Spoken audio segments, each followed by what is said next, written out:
this singular. We just need one. Technically we need 3, but right now we just need 1 shiny Tepig, and we are finally back and ready to tackle this this hunt. We are 4,250 encounters deep, and hopefully we don't have to go too many more because this hunt has been actually pretty easy, pretty good so far. Yeah, we got some shinies to under our belt to go towards the living shiny dex. That's what it's called. And anything else for me to say before we get going here? I don't think so. If I had anything planned, it is complete. Me and planning things to say, I'll plan, and the second I gotta start talking, it all goes out the window. So we're just gonna hop right into it and start looking for the Tepig here.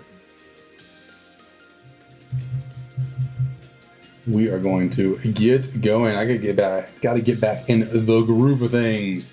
Omar, what up? What up? How's it going? Yeah, we would love to see a shiny today. You know, come back from a nice little trip, nice little vacation, to come back to a little bit of sparkly pigs. Yeah. Anyways, first 2 are unfortunately not it. Oh, good lord! I gotta get this DS. This one over here on the right. Yeah, I gotta get it into position for soft resetting. I guess I really messed up the left bumper trigger thing while trying to do the rubber band trick for soft resetting, and now the left trigger does not want to work.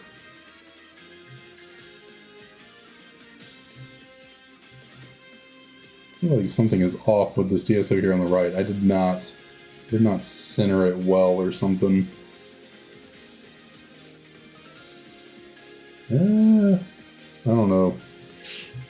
Yeah, I gotta get everything back and good and situated. I want the bottom screen, but then the top one's kind of like, I guess it's fine. It's fine. It is all good. It's all good.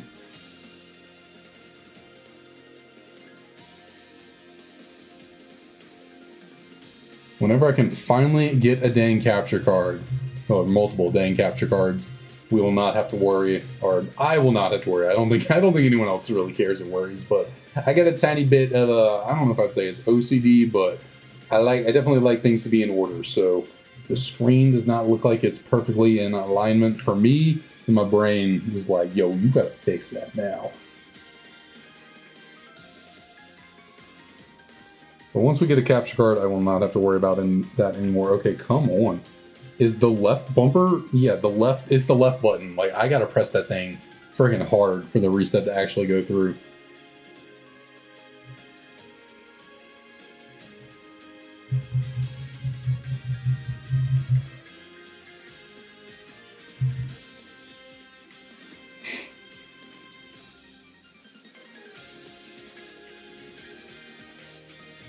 Let's see. What interesting happened while I was away? I mean, first I guess I can talk about what I did during the car ride. So, I did not have to do much driving, thankfully. We took my fiance's car down there, and she prefers to drive it herself. We're not married yet. We're not on each other's insurance and everything like that. So, technically, if I was driving her car and something happened, she'd prefer to not have to deal with that. So she was like, you know what, I'll do the driving. Also, I'm having inner ear problems, so like it's not really good for me to drive long distances anyways at the moment until I get this all sorted out.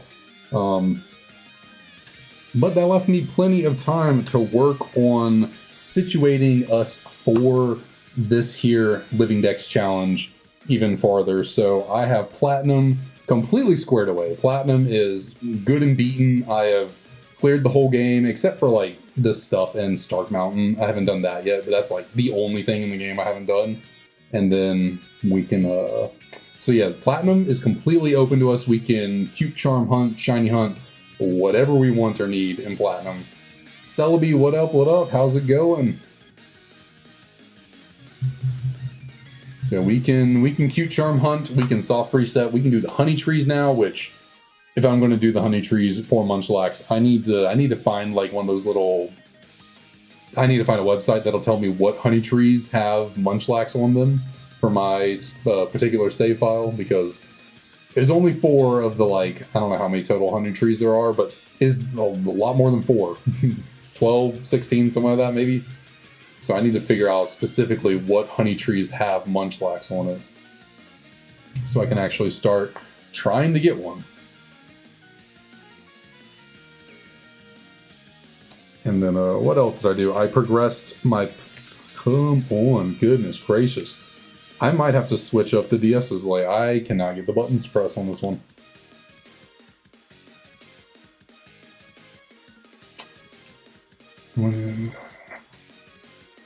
Yeah, we'll certainly be giving it a nickname once it's not going to have a nickname initially. Can't take the time to actually nickname every single one of these starters between resets. But yes, once we get the shiny and I'm actually at the name raider, I think that's in the PWT. Once we get there, I will give it a good old nickname that we decide on here in chat. Let's see, I got Platinum all the way up, or not, yeah, I got Platinum good and squared away. We can do everything in Platinum that we'd want to do in terms of hunts. I have Pearl all the way up until Palkia. So if we want to do, I was thinking that at some point down the line, I want to do a Dialga versus Palkia versus Giratina versus Arceus shiny hunt. So 4 games, 4 DSs going, but each of them is going for one of the, you know, I guess the creation trio is not technically Arceus, but, you know. Yeah, that is something. Oh, like, I think the left bumper trigger on this DS is like legit broken. It's not pressing. Like, it's, yeah, I think I broke it somehow. Yikes. So yeah, I have Pearl progressed all the way up until Palkia, so we could eventually do that shiny hunt. I need to get, well, okay, so while I was gone, I had a package delivered, and I got a number of new Japanese games. So I have a copy of Japanese Diamond now. You can't really see it all that well, but I actually, I got Japanese Diamond, Pearl, and Platinum. Got these all delivered in, so, you know. I guess I could progress the, well, I think I definitely still need a English copy of Diamond, but I could progress the Japanese copy I have to Dialga. We'll see what I decide to do there. As, let's see.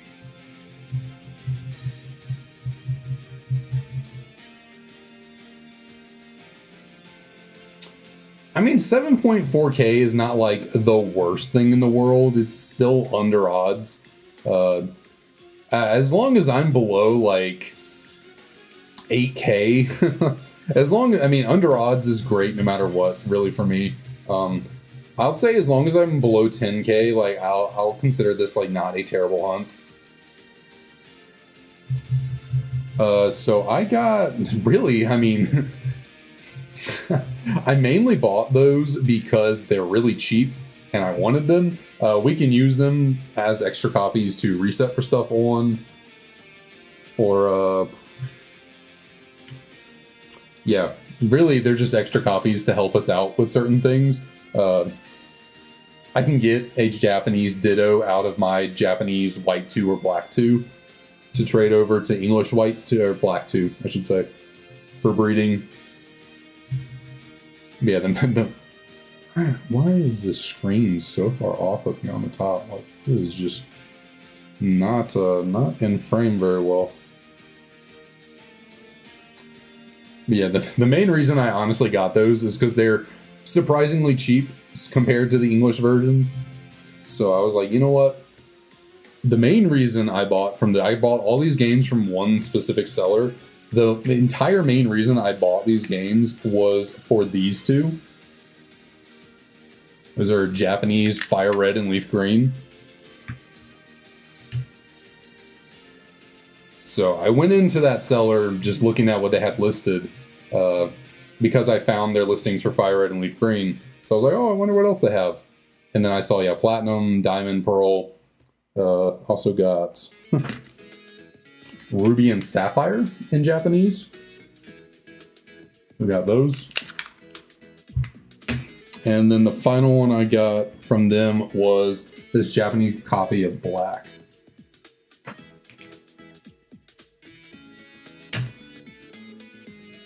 And yeah, essentially, I really only bought for the Fire Red and Leaf Green.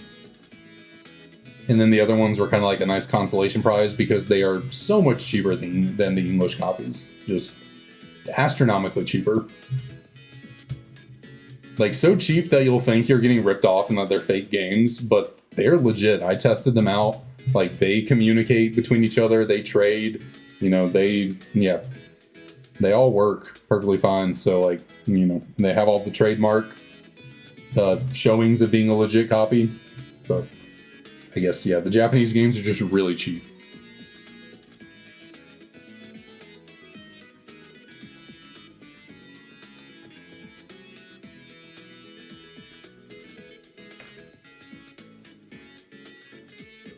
Oh my lord, okay, I think I just have to straight up switch to a different DS. Like, this one is just not working. Like, I don't know what's up. Like, it's just not resetting. So we're going to switch over to the other DS I have. But it's not fully charged. I don't think this would work.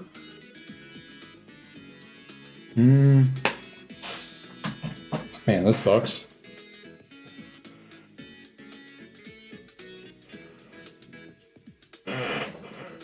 Let's do this. How are you off? Okay, so one more, 1 second, I should say, to get everything situated here. We're gonna throw you on the charger, get you set up with white 2. Yep, there we go. Get you set up with black 2. And let's get going.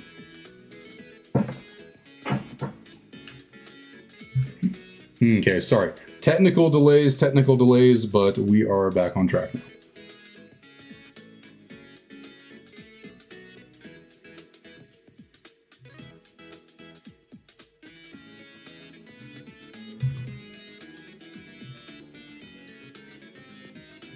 I gotta get the screens lined up at least, though.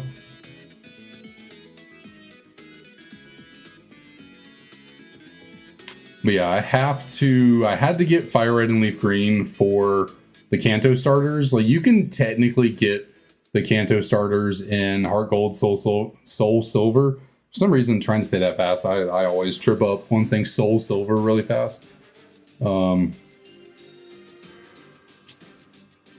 Get y'all good and going. But yeah, I need Fire Red Leaf Green for the Kanto starters. Because to actually get them out of Heart Gold, Soul Silver, you get 1 per save file, and you have to beat the entire game to get them. So it's, yeah, a much more difficult and tedious, long process. I wouldn't call it difficult, it's long and tedious to get them out of Heart Gold, Soul Silver than just to get them out of Fire Red Leaf Green. Although I guess it is actually kind of almost as long and tedious for Fire Red Leaf Green, because in order to trade between Fire Red and Leaf Green and any other game, like not just Ruby, Sapphire, Emerald, but I think in order to trade up to Gen 4, you have to like unlock the area of the Sevi Islands, like in the post game or whatever. So it's still actually, yeah, it is kind of still long and tedious to get starters out of. It's to get anything out of Fire Red Leaf Green will be a little bit of a hassle.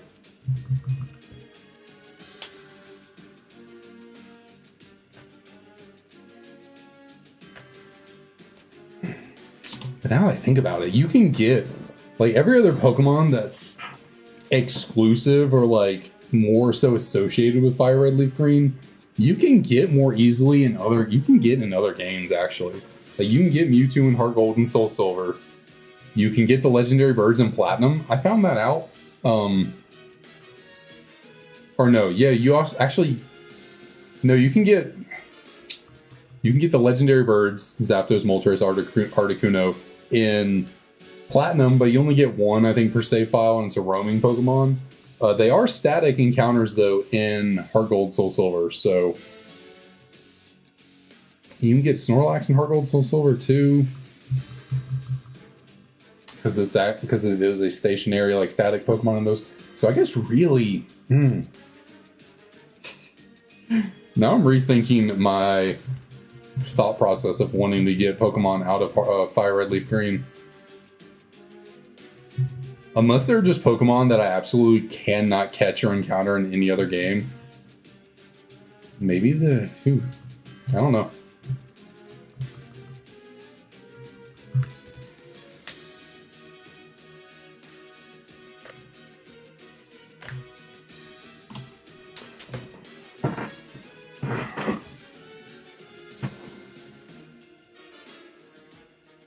Oh, nice. Got that Larvitar. Putting together competitive teams in Gen 4 is that can be a rough time. That can be a rough time for sure. They're kind of slow games, and Game Freak did not make acquiring good competitive Pokemon very easy in the earlier generations. You really have to put in some time and work to get those more competitively viable Pokemon.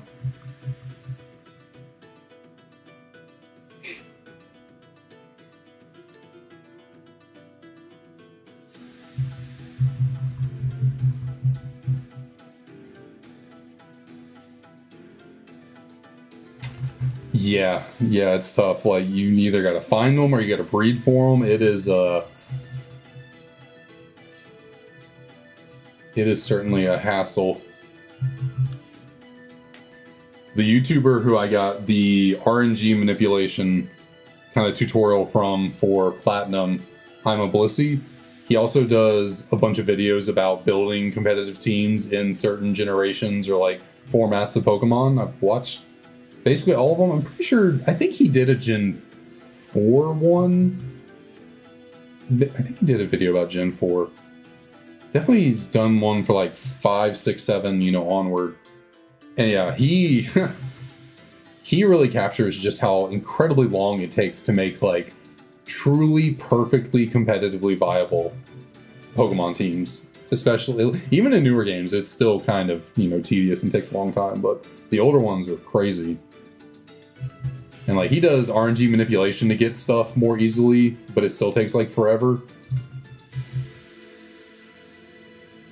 And like, one of his videos, he was talking about, putting together this team and how long it took. And he was like, it took a total of 40-something playing hours for me to do everything to put this competitive team together.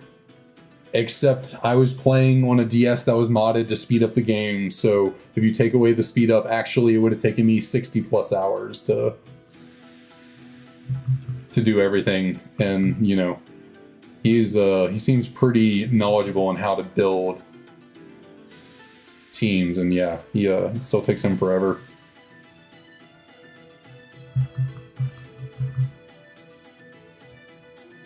Chetta, what's up? How's it going?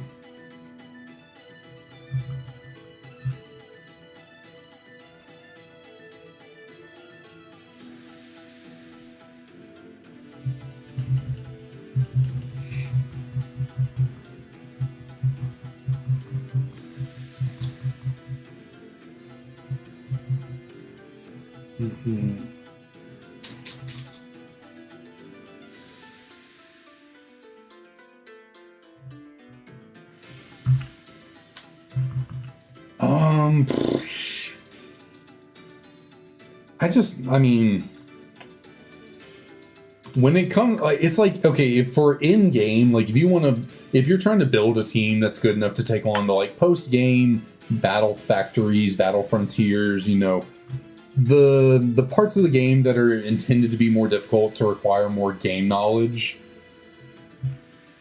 those, it's like, okay, yeah, don't cheat, and, actually build your team for the in-game, like, playing experience of it. But, like, when it comes to purely VGC competitive, I don't really think it should be that intensive of a thing to put together a team. I think I've gone on this rant before. Like, VGC battling, you learn nothing about how to battle by breeding your Pokemon. Like, the skills needed to quickly and efficiently breed and hunt for competitively viable Pokemon does nothing to help you in a battle. Like, they're two completely different skill sets. So I think it kind of is just a barrier of entry by making team building for, competitive, for competition in VGC, kind of a tedious thing.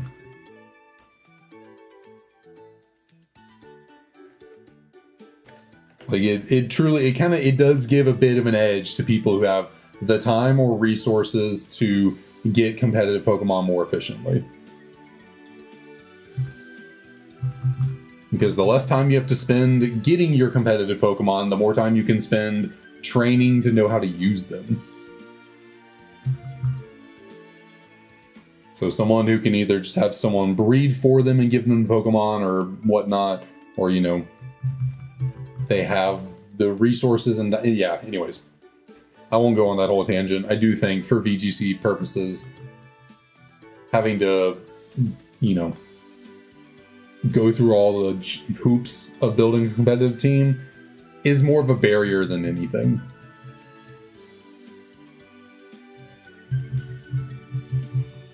Sorry, I got on a tangent there. Omar,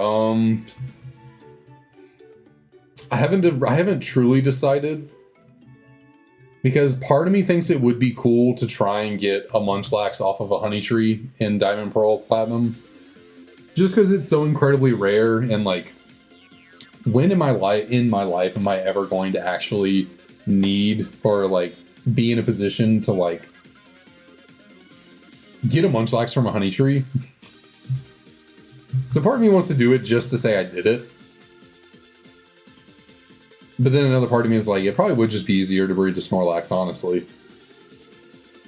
With the Cute Charm and Masuda method, like, the odds of breeding a shiny Munchlax are probably about as good as finding a random Munchlax in Diamond Pearl Platinum, even using the Cute Charm glitch. Like, so I haven't truly decided yet what I'm going to do for that. Because all the other Honey Tree Pokemon in Diamond Pearl Platinum, you can get in other ways a lot more easily than using the Honey Trees. So it's really just Munchlax.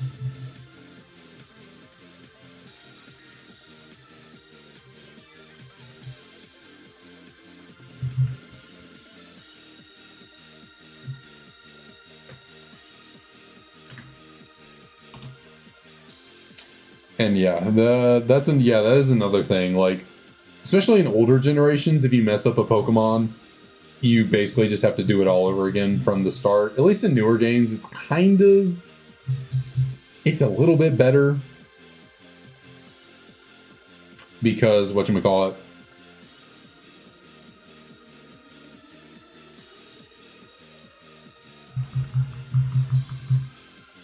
it's kind of, where was I going with that? I forgot. I completely just froze my train of thought there. I don't know what was I even talking about? Okay. I think I was like reading chat and stretching my neck and just completely forgot where I was going.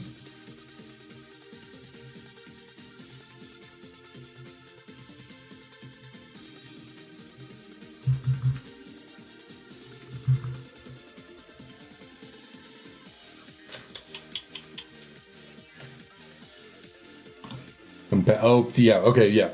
So, it's at least a little bit better in the modern games, because, like, I believe, I haven't played Scarlet and Violet, so I don't actually know. I believe you can redo IVs, or not IVs, EVs. So if you mess up EV training or whatever, I think you can redo it and reassign them, and, getting perfect IVs is easier now than it used to be. It's still kind of a hassle getting, bottle caps and stuff. And it's still not easy at all to get 0 IVs. Some Pokemon want 0 IVs in their speed or attack or whatever. And so it's kind of tough. That's, I don't know why they haven't introduced an item that does the opposite of a bottle cap. You know, instead of wanting perfect 31 IV, why not give me the rusted bottle cap so I get a 0 IV or something? And who knows, that could be something to add in Gen 10.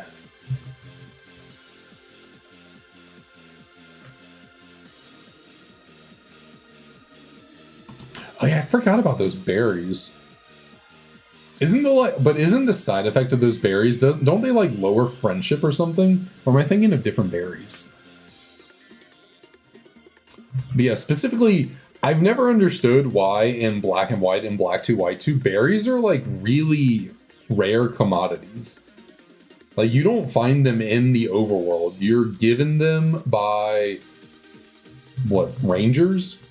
When you battle them, you get like gifted berries at the end of the battles. I know you can buy berries in Join Avenue in Black 2 White 2, but the whole process of putting Join Avenue together is tedious and random.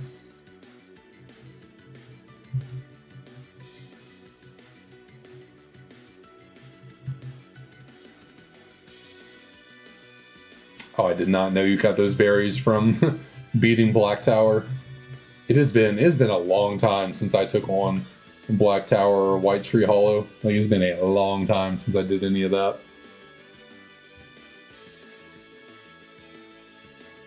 You're all good, DK. No worries, no worries. Go boogie on down.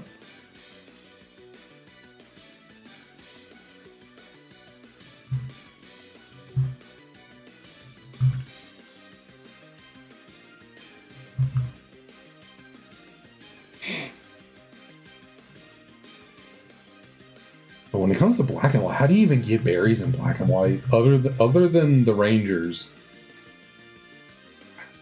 I can't recall any place for you to buy berries in Black and White. Because Join Avenue doesn't exist. White Tree Hollow and Black Tower don't exist. Where, other than from Rangers, where do you get berries in Black and White? I do not know. I'd have to look that up.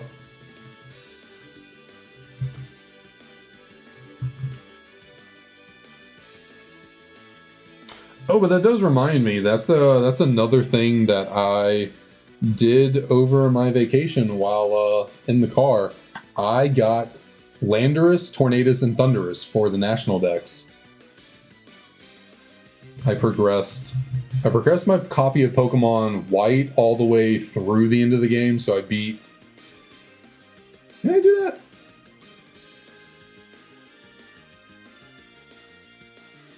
Yeah, okay, yeah. I was like, did I beat the game? I did beat the game, okay. So yeah, I beat my copy of White, so I got a Reshiram and Tornadus?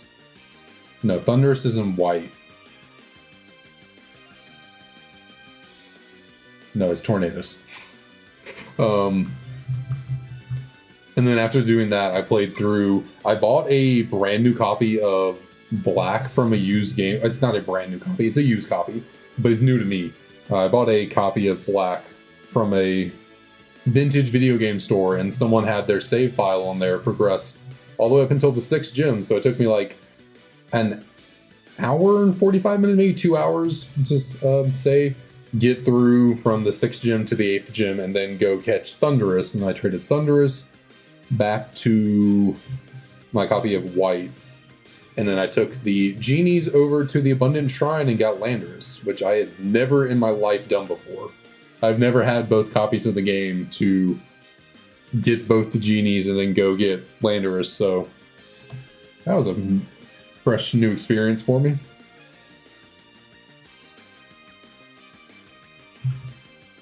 And in order to shiny hunt all those Pokemon, I'm going to have to replay the games. So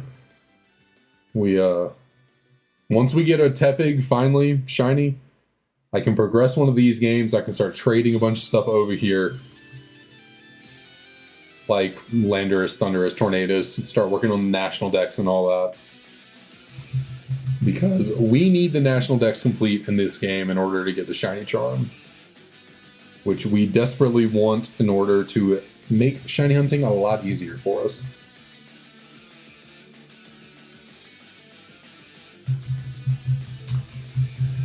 Yeah, I mean, Dream Radar is nice if you have it.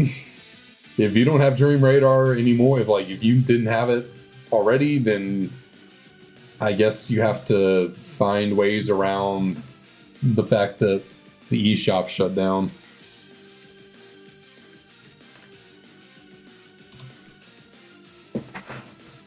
So if I wanted to use Dream Radar to get the Therian forms of the genies, I'd have to either buy a used DS that already has Dream Radar on it, or figure out how to circumnavigate the fact that the eShop does not exist anymore.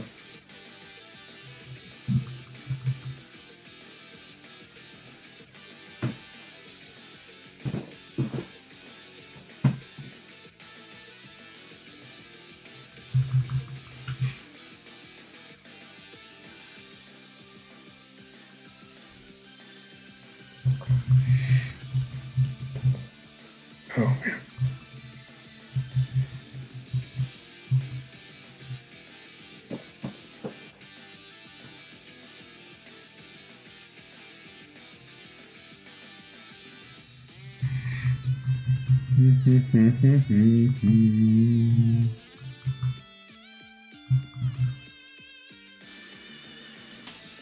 Tepig, I really thought you were going to be more cooperative today. I thought it was gonna be one of those magical days, you know, come back from a long break, get back to the hunting, and then boom, Tepig, shining.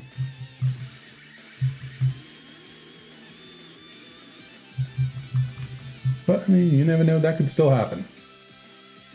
We still got plenty of time to go before we call it a night.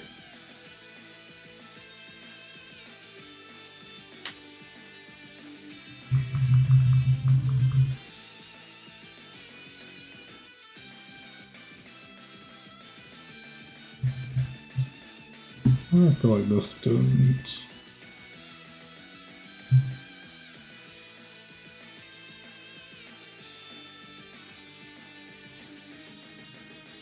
Sorry, doing more adjusting here, trying to make it a little bit easier on myself to...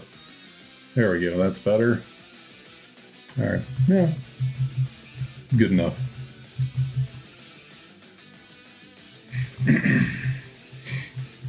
Man, I think that was all that I did, that I progressed. I got Platinum good all the way. I have Pearl all the way up until Palkia. I got Reshiram, Landorus, Tornadus, Thundurus out of Black and White. Yeah, that was basically all I worked on in the car ride.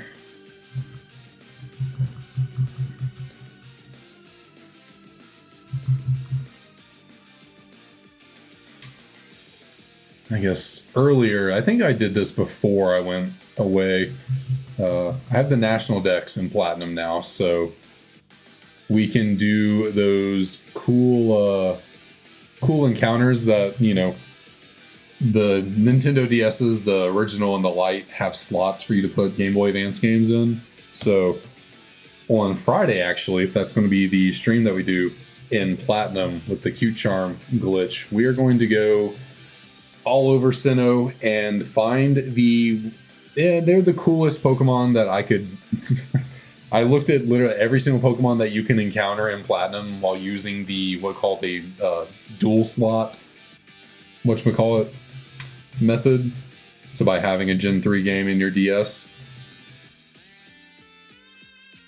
I was hoping there would be more cooler Pokemon, because like the idea stemmed from the fact that you can encounter wild Gengar in the old Chateau as long as you have a Generation 3 game in your DS while playing Platinum.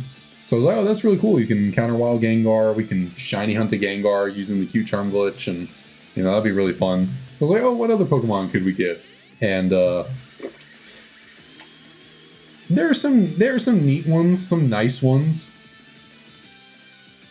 But now, I'll be honest, none of them are quite on Gengar's level. They're still kind of cool, though. Yeah, they're still cool. Still neat. I was hoping maybe like Machamp. I mean, they have Gengar as an option. You know, I was hoping maybe they made all the trait evolutions somehow available in the game through that method, but it's just Gengar, so no Golem, no Machamp, no Alakazam, nothing like that.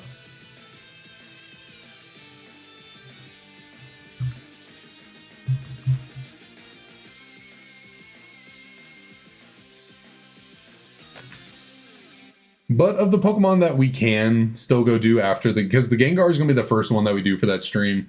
It's the one I want to do the most, so that's the one we're going to kick off with. I think it's probably the coolest one to do as well. And then from there, I think I'll keep the list of what other Pokemon we go for a secret until then. Build some suspense. I will say we're going to end the stream though on Friday, not with not actually doing any of those dual slot hunts, whatever. We're going to go fishing in the resort area of the post game, looking for a specific shiny Pokemon. So if you know, you know. If not, you're going to have to wait and find out what special shiny Pokemon we're going to try and find by fishing in the resort area of Platinum.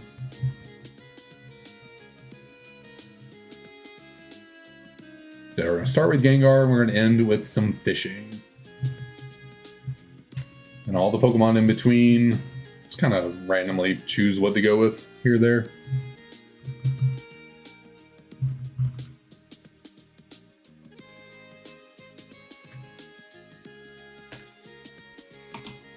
All right, we are about to hit 4,300 encounters. And yet, still no shiny pig.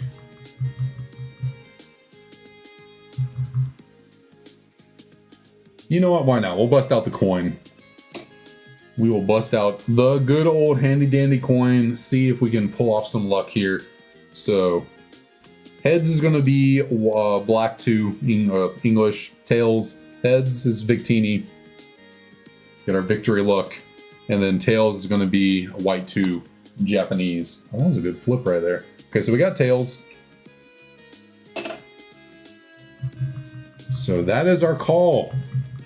Here on encounter number 4,300, we're going to get a shiny Tepig in white 2.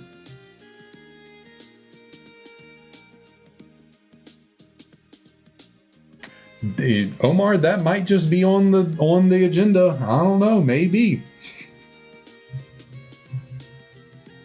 It is. I'll tell you. Yeah, Ursaring is one of the Pokemon that we're going to be looking for on Friday. I'd say Ursaring is probably the second coolest Pokemon behind Gengar that we're going to be doing these the dual slot hunts for.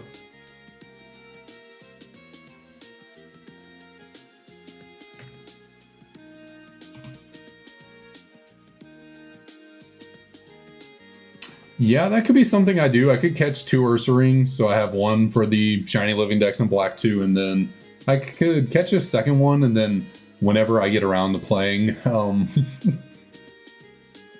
Legends Arceus, I could trade up the other one to it, and, well, can I?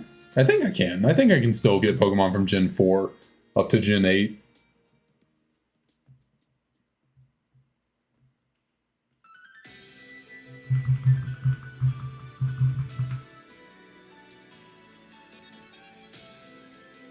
My only thing is, I think, because you need the like Poke Transporter or whatever on whatchamacallit, the 3DS to get Pokemon from Gen 5 to Gen 6, I believe. Or do you need Bank? I don't remember. I think I remember I tried putting that together one day and I couldn't get it to work. Kenma, do I play competitively? No. No, I do not. Not VGC. I used to dabble in like singles on Showdown, way back in the day, but I haven't really done much of that in recent time either. I think VGC would be cool to get into. I just don't really have the time, so I keep up with it through Wolfie Glick videos, and I just realized I forgot to. I completely forgot where I was going with the whole coin flip thing, and yeah. Oh well.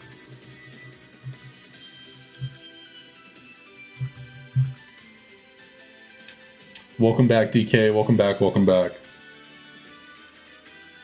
But yeah, I gotta make sure I can actually, I think the issue might be I'd never updated the software on my 2DS, the software you use to get Pokemon from like Gen 5 to Gen 6. I don't know if I ever updated it, so I don't know if it still works.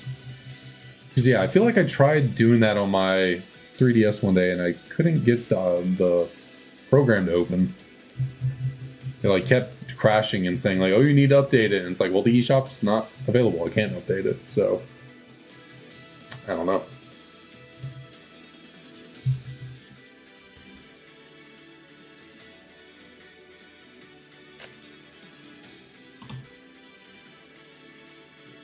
Okay. Do we have any calls in the chat? Anyone have a guess on what number we may be getting this shiny Tepig on? 4300s? Is there any number in the 4300s that's really speaking to me? 4769. Okay, well, that's probably a number we'll get to in 2 streams from now. I unfortunately don't think I'll be getting to 4769 today. That might be a number we get to next stream.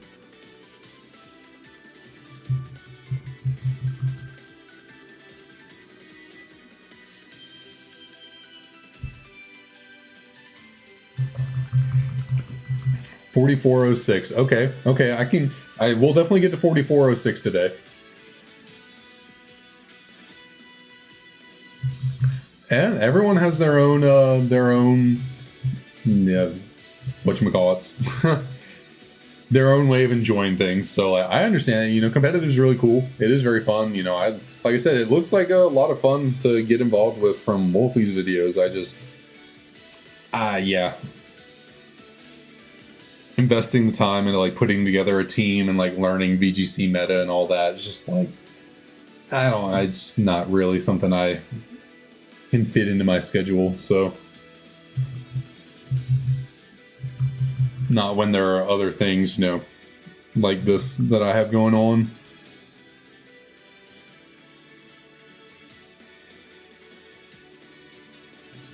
But hey, if they ever make VGC as easily as accessible as Showdown is, to just up and make a team and then go compete, then you might find me there.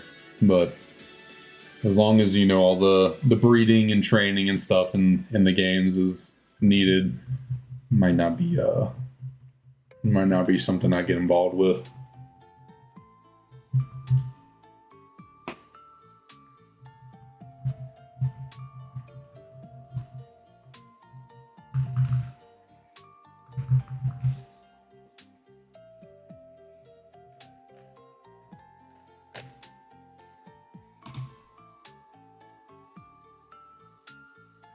We got 4406 and we got all 4s. See if we can make those happen. See if I can remember. 100 encounters from now will be a decent bit of time, and my memory probably ain't lasting that long, so we'll see what I can pull off.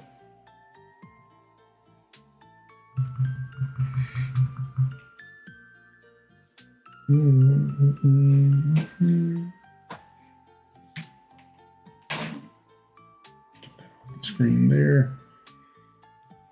And you know what? Let's throw off a random little Snivy and Oshawott encounter. Why not? See what we can do here. I like to occasionally dabble in the other starters, see if something crazy can happen.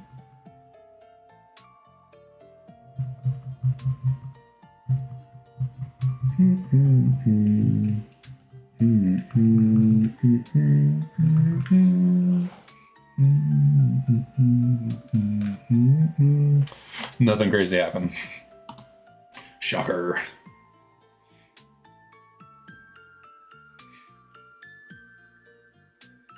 Oh,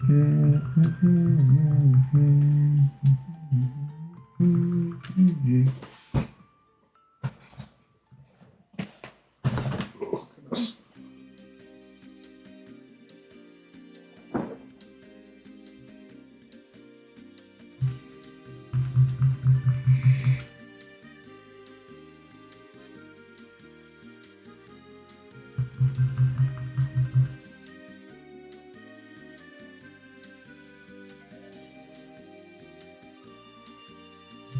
Man, just thinking about how long this hunt takes because of all the, all the cutscenes and text and stuff.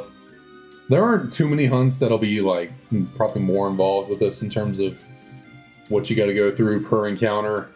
But it's making me think about Manaphy, which is something we will have to tackle eventually. And oh boy, I don't know how that Manaphy is going to go, but that's that hunt's going to be a problem for the future me of 2 years from now to figure out, because that is certainly not something we're going to be getting around to probably anytime soon.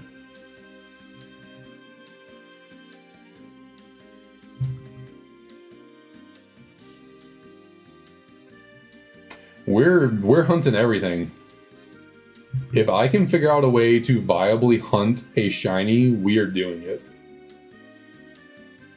If there are Pokemon that are just truly like locked away, zero chance, not a thing in the world I can do to hunt it, well then I guess I just have to cheat one into the game. But if it can be hunted in some way, shape, or form, I'm going to do it. That is my goal for this. So Pokemon like Victini, Reshiram, Zekrom, Deoxys. Well, Deoxys isn't grouped in with those other three. Those other three are shiny locked, but there's a way to remove the shiny lock and then shiny hunt for them, so we'll be doing that. But Pokemon like Deoxys and Mew and Celebi. Well, I don't know for certain about Celebi yet, but Mew and Deoxys... Oh, there was a little Leo just come running through here. Mew and Deoxys, there are events that allow you to shiny hunt for them. Technically, they're not legally accessible right now because they're very old events, but there are ways to get them still. So, yeah, we will still be hunting for Deoxys and Mew. Celebi, I think, has a Heart Gold Soul Silver event that you can encounter it with. At least I've seen, I've seen the event online. Celebi takes you back in time, you see Giovanni interact with Silver, and that's when you find out that Silver and Giovanni are related. At least, I think that's a real thing from Heart Gold Soul Silver. It'd be hilarious if that was something that was introduced in whatchamacallit, like a ROM hack, and for some reason I twisted it as being an actual part of the game.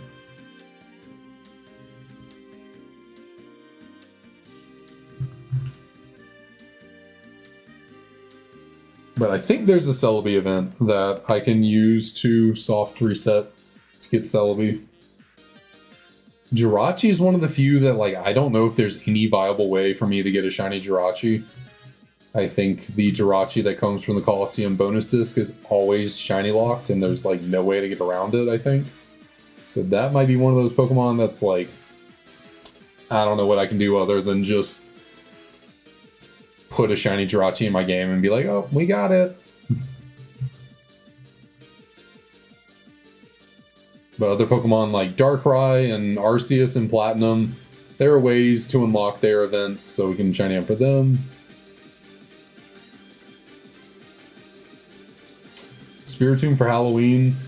Probably not this year. That could be something we do next year.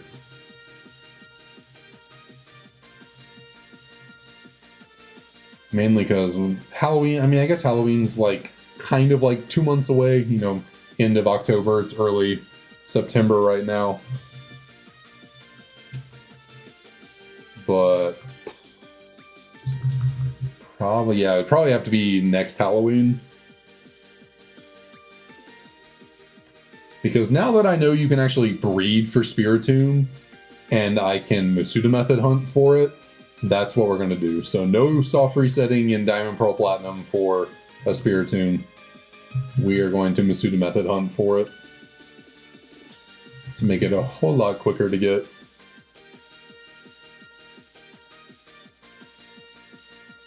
At least that's the plan right now. I go back and forth. Sometimes I'm like, okay, I'm only going to do the most streamlined, efficient hunts possible. Sometimes I'm like, well, it could be fun to, do things a little bit differently. No, Q-Charm only works on Pokemon that can be both male and female.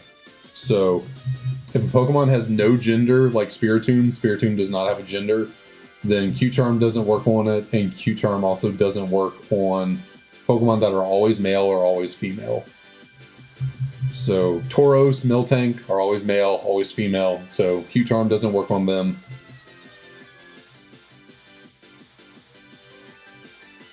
Reformed Rest, how's it going? Thanks for dropping on by. Welcome, welcome.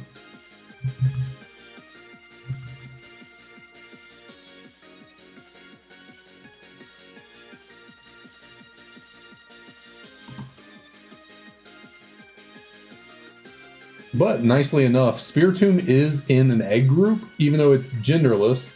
It can be bred for. I was under the assumption it could not. I thought it was one of those Pokemon that was like too special to have an egg group to breed for it. But no, I went and looked up and Bulbapedia was like, yeah, it has an egg group. So if as long as the egg group isn't the like undiscovered egg group, you can breed for the Pokemon.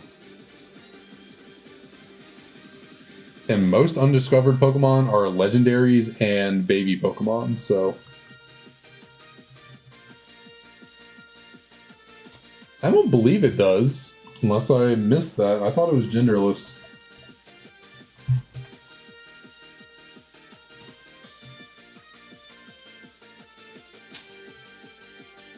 Huh. I'm apparently an idiot. I don't know how I looked at... I don't know how I looked over it. It does actually have male or female gender. I always thought that thing was genderless. I never realized it had a gender to it. Okay, well, never mind. I could use the Q-Charm method on it. See, this is the kind of research I have to like do more in depth. Like, I very briefly looked at Spiritomb's information one day and saw it was an egg group, but I completely looked over the fact that it said it had a gender.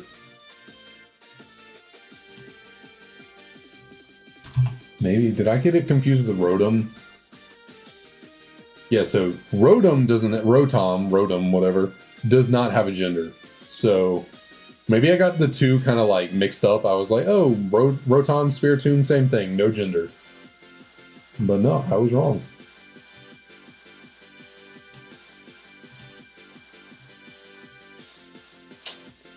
Well, the more you learn every day. Or you learn... That was not the saying at all. You learn something new every day is what I meant to say.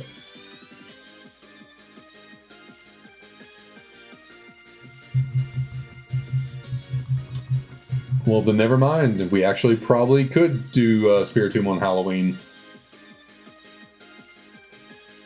What day is Halloween this year? It's a Thursday, so, you know, we'd have to do a special... We'll see. I'll have to see if I can get away for Halloween.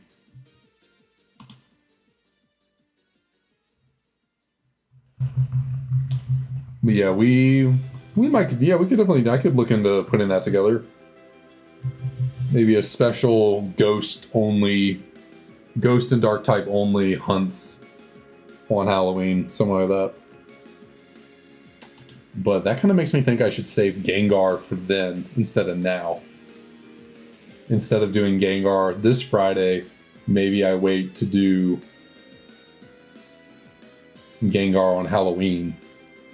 It would fit a lot better to do it on Halloween.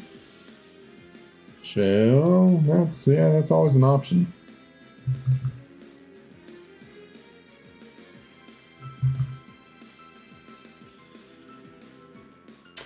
Yeah, I could do those two. Houndour and Houndoom. Let's see, I could do like Mischievous in Pearl and Murkrow in Diamond. I guess I'll have to get Diamond and get to the point where we could do that in Diamond. I have Pearl set up, but I don't have Diamond. And yeah, Mischievous and Murkrow are only in Diamond and Pearl. So I could do those on that day.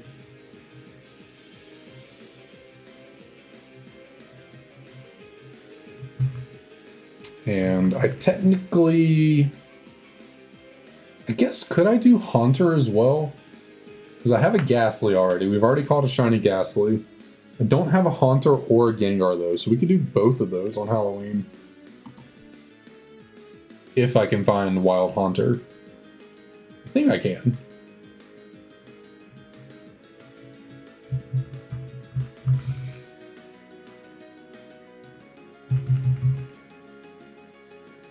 Actually, yeah. I think there are Wild Haunter in Wayward. No, not Wayward. Turnback Cave? Is that what it's called? The cave where you go get Giratina in Diamond and Pearl. You can technically get Giratina there in Platinum as well. If you defeat or fail to catch or run away from Giratina in the Distortion World, you can catch Giratina. I think it's called Turnback Cave. I think Wayward Cave is the one that's underneath the bike path. That's Wayward Cave. Turnback Cave is where Giratina is. I think there are Haunter and Turnback Cave, so I could hunt there as well. What other Pokemon could we get on Halloween? What other Ghost and Dark type Pokemon are there? I don't know if the Duskull line is available in Diamond Pearl Platinum. I feel like it would be. It feels like that definitely feels like a Pokemon that would be somewhere in those. I just can't remember ever seeing one in those games. And they had, at least Duskull and Dusclops have really good shinies. I think if I remember, Dusknoir's is like, it's actually no, Dusknoir's is really bad. That's right. Dusclops and Duskull have really good shinies, and then Dusknoir is just not good.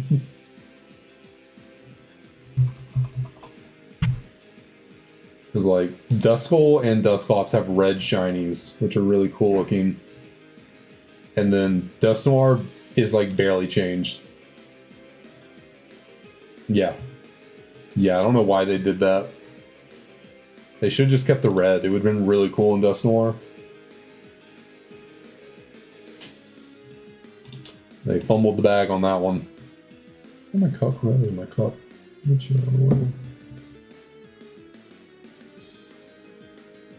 Did I get you the Pokemon yet? Nope.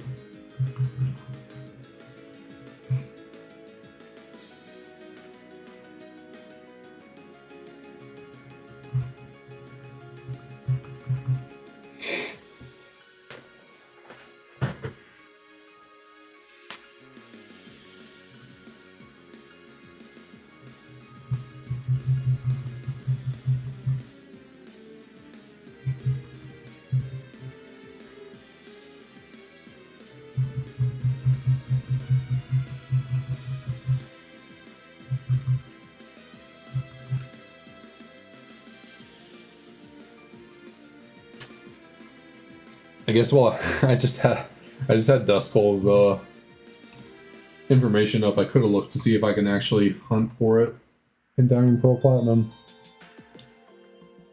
Are you available in those games, Little Duskull? Oh yeah. Yeah, it's in Route 209, Lost Tower, and Turnback Cave. So, what about Dusclops? Are you also in the game? Sendoff Spring and Turnback Cave, you can get Dusclops as well. Alright, so those are also Pokemon we can hunt for on Halloween.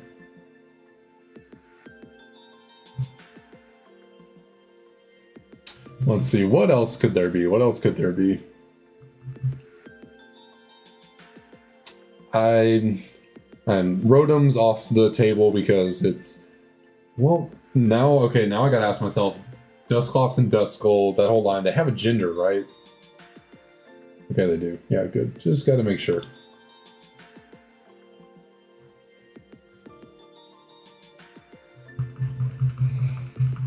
So yeah, Rotom's off the table because, like, there's just no way I could shiny hunt for a Rotom on Halloween and actually get it. Like, we'd have to be insanely lucky. Like, just absurdly lucky.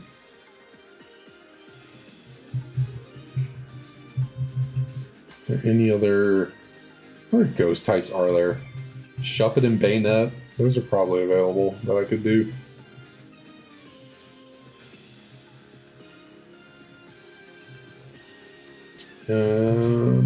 Sableye, maybe? Actually, I think Sableye was also a Pokemon that I was planning on doing on Friday. Okay, that's not what I have to do. I'm trying to switch over to it.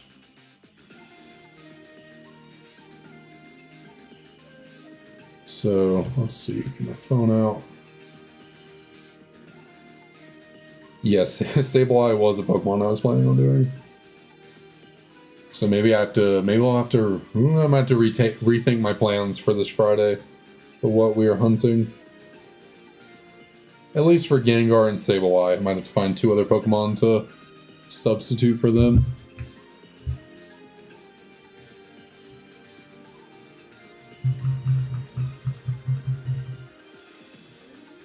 And now that changes my plan for the thumbnail. Because I was planning on putting Gengar in the thumbnail for the stream on Friday, so... what can I put in the thumbnail now?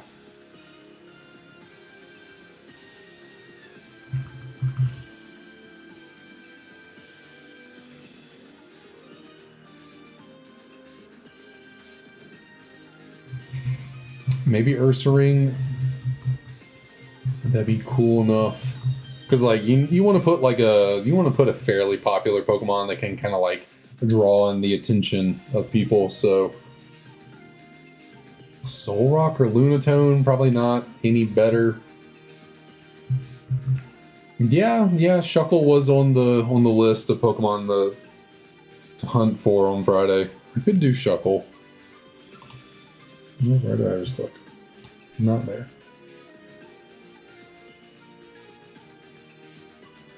I guess I could always do the Pokemon that I'm planning to fish for. That would go pretty well. Maybe it's a pretty popular and notable Pokemon. We'll do that.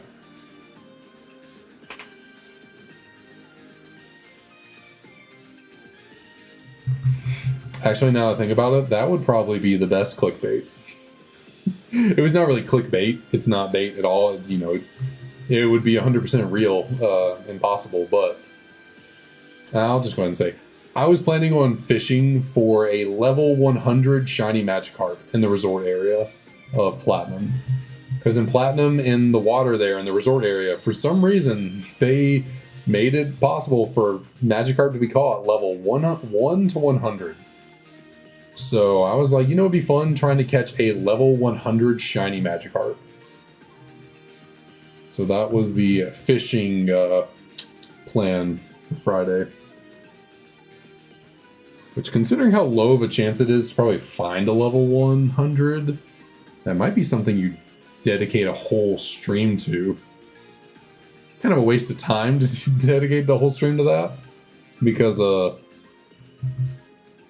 I don't need a level 100 Magikarp, I just wanted to do it for fun.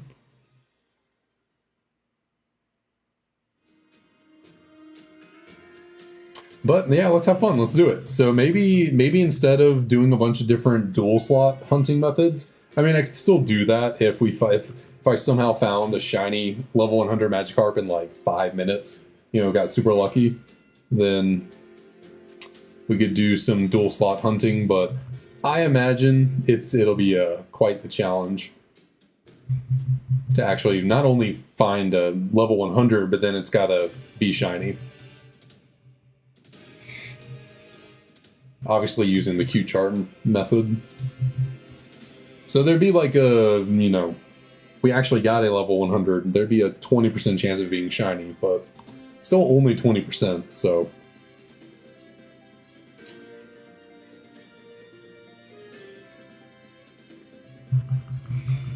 But yeah, I can just see the thumbnail now. A gold Magikarp with like big text that's like level 100 shiny, or wild level 100 shiny. That might be too much to put in the text, but wild level 100 shiny. Maybe.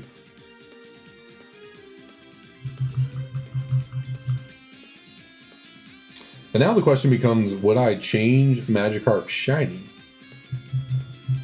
Because I like to get into Photoshop and do some tweaking of shinies for the thumbnails, just because I think it's fun, and I think it draws people in. I think, you know, the Tepig on the thumbnail for this stream is a custom-made shiny of mine.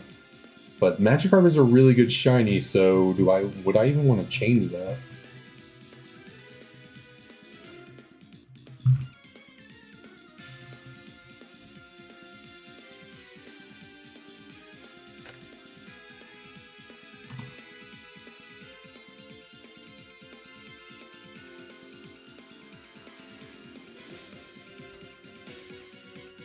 You get that when eventually shiny. You can get level 1 Gyarados in Black 2, White 2? I did not know that. But unfortunately the Q-Charm glitch only works in Generation 4, so yeah. It would be really cool if I could make that happen, but no, if it's in Generation 5, then not gonna be doing that. That would be one of those hunts that takes you years to do. Trying to fish up a full odds level 1 shiny Gyarados would be a very cool hunt to do, but yeah, would take so friggin' long.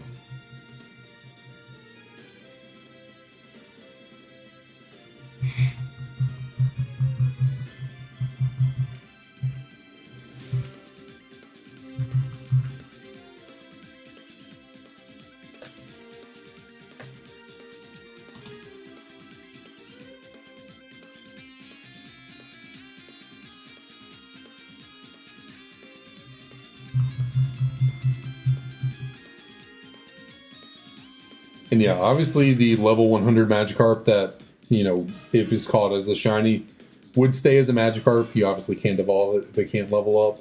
And then the shiny Magikarp we already caught a shiny Magikarp, so that one would just have to become a Gyarados.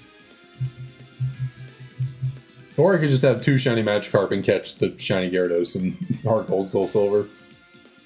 Not even worry about doing the leveling up for the Magikarp.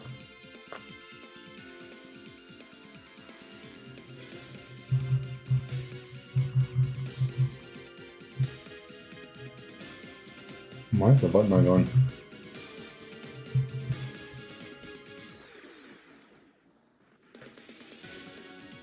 Or what would be cool, the goal is to get a level 100 shiny Magikarp, but if we find a level 99 shiny Magikarp, we can still catch it. And then, like, have fun, the fun of evolving a level 99 Magikarp to a level 100 shiny Gyarados. That could also happen. Yeah, I believe Feebas can be either gender.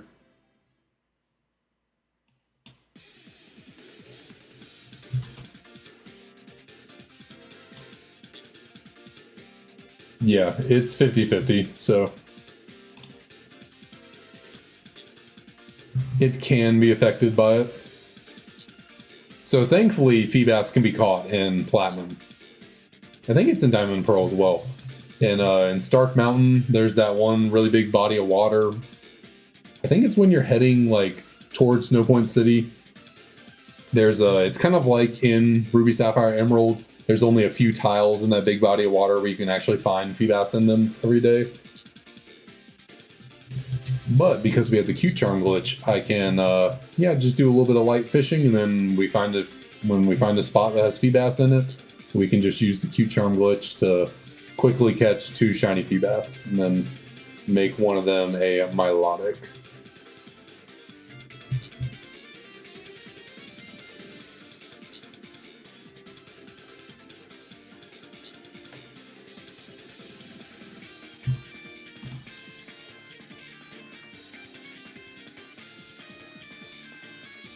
Which luckily, I think in Generation 5, you don't have to do the whole beauty stat thing to get Feebas to evolve. I think you just have to trade it with a Prism Scale.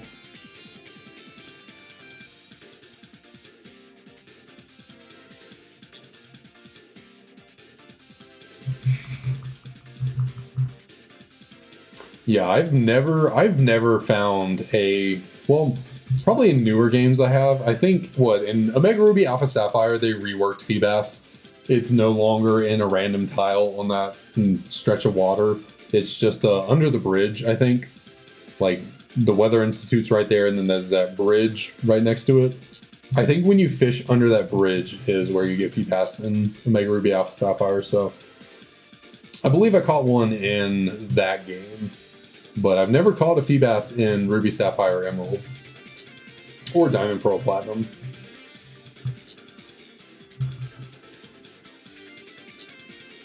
Actually, for the longest time, I had my personal copy of Ruby back here. I don't know if y'all can really see it. I was trying to complete the Ho Index when I was really young, like 8 to 12 years old. I was trying to complete the Hoenn Pokedex. No, there was no shot in the world that I would complete the National Dex in that game.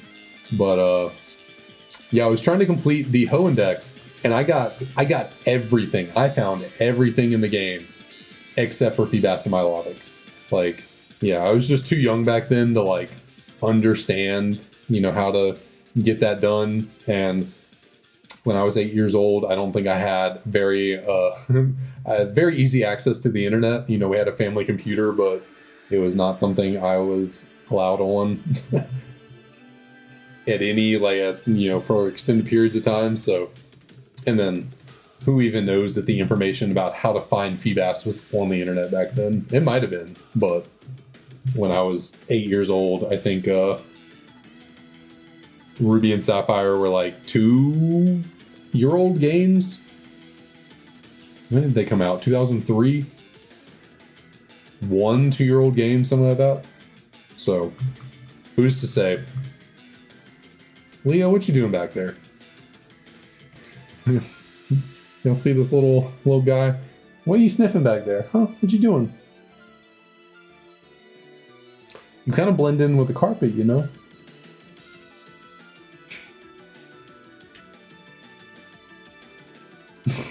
You just want to stare at me now?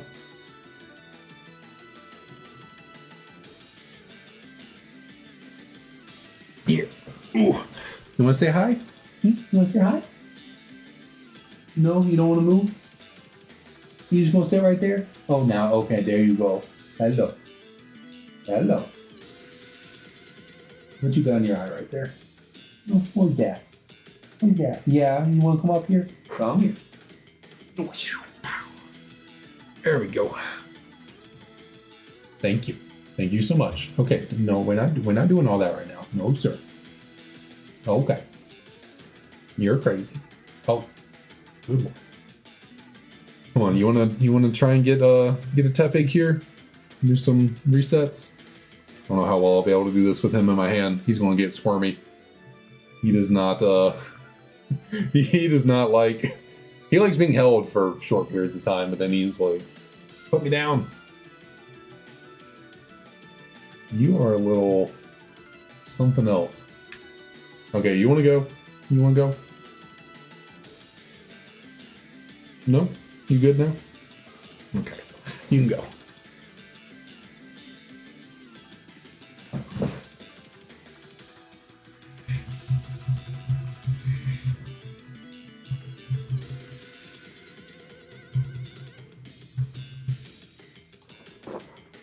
Oh, were you like fishing for Magikarp for speed EVs and then just happened to come across a Feebas tile?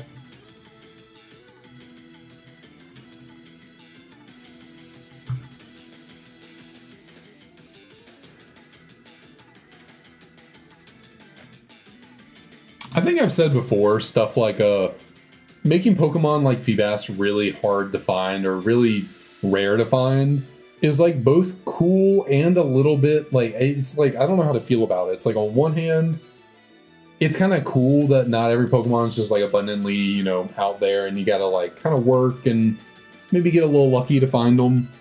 And, you know, way back in the day before the internet was so way back in the day, I'm not that old, but back when I was, you know, in elementary school and these games were coming out, you know, getting on the internet to figure stuff out was not really an option for a lot of kids. So you either had to hear about it from a friend or have a guidebook or something. And so like it's kind of cool to think about, you know, out there in the world, there was some kid that was like, yo, I found this really weird fish in this route, and their friend goes to try and find it, and their friend's like, you're a liar. I fished on this route for 4 hours and never found a sea bass.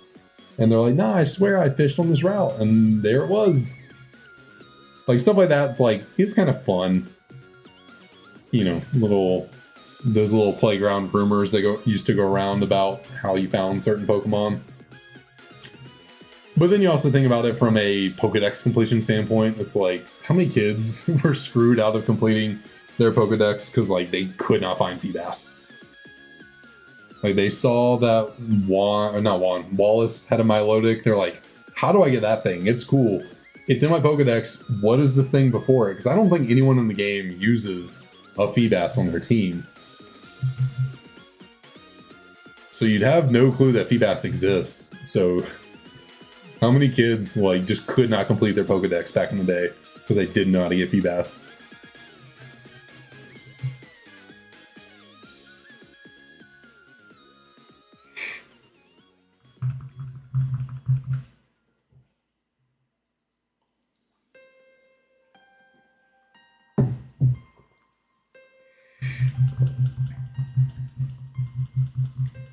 Which, I guess, I was one of them.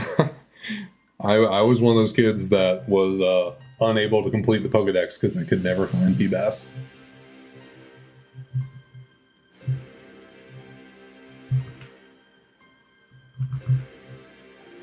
I forget. It took me a long time. I forget how I figured it out. But on top of Feebas and my Milotic, Azurill was a Pokemon that took me forever to get from my Pokedex. Because I think most other baby Pokemon in the Hoenn Dex, I think you can catch them, or like why not's given to you. If I'm remembering correctly, I think Azurill is like the only one that you can't catch. You have to breed a Marill or a Azumarill to get one. But it's not as easy as just throwing a Marill and a Azumarill in the daycare and having a Azurill pop out. You have to have them holding one of the incense. I think it took me forever to figure that out. I think I remember trying to breed for Azurill, and like I kept getting Marills, and I was like, what is going on? How do I get an Azurill? Why is this thing not non-existent?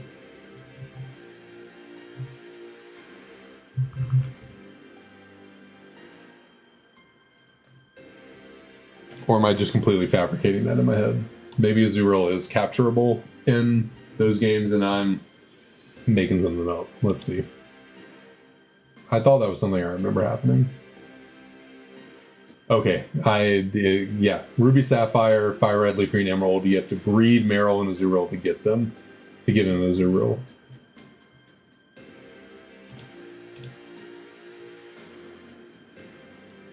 So yeah, that one took me forever. Like I said, I think all the other baby Pokemon were a bit easier to get.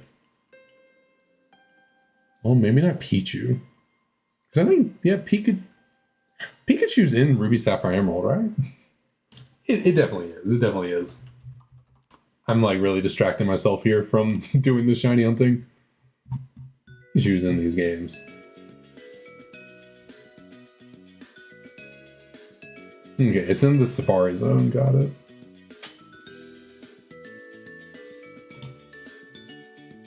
Alright, I'm gonna try. No more distractions. No more distractions. I'm going to full steam ahead with this shiny hunt.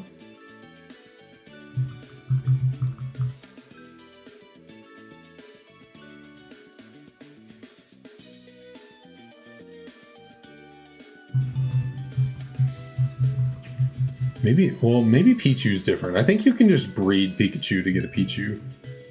I don't think you need an incense to make Pichu appear. I don't think. I could be wrong, though.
But then also thinking about it, even if I had somehow managed to find a Feebas, like gotten lucky to fish one up or somehow figured out on like what I needed to do to fish one up on those in that route, on that watery area, I don't know if I would have been able to get a Milotic. Because like, man, they made Milotic tough to get in Generation 3. Not only was the whole Feebas tile a thing you had to deal with, once you actually got the Feebas, which I guess once you know where the tile is, you can catch a whole bunch of them. But you get a Feebas, and then you got to figure out how to max out its beauty stat. How many people actually ever learned how to do all that with the Pokeblocks and all that?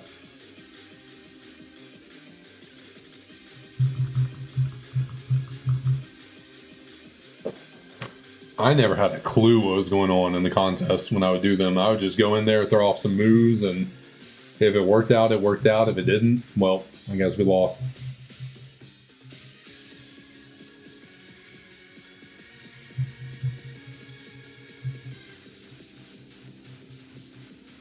I don't think it has to be a specific nature. I think, well, actually, maybe you're right. It has to be a nature that likes a certain kind of Pokeblock, right? Like it has to be a nature that likes, is it sour or bitter Pokeblocks? Like, yeah, okay, yeah. I think, yeah. Dry, okay, that's what it was, dry.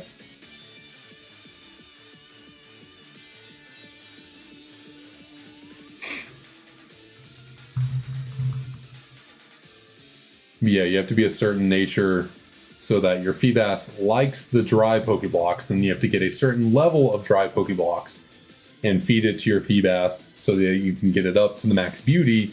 But you got to be careful because you can only feed Pokemon so many Pokeblocks.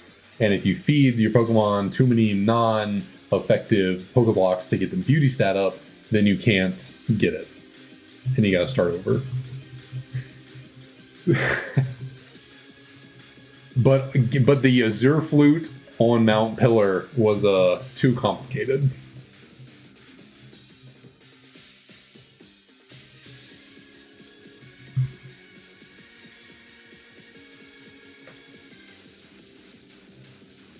That's honest.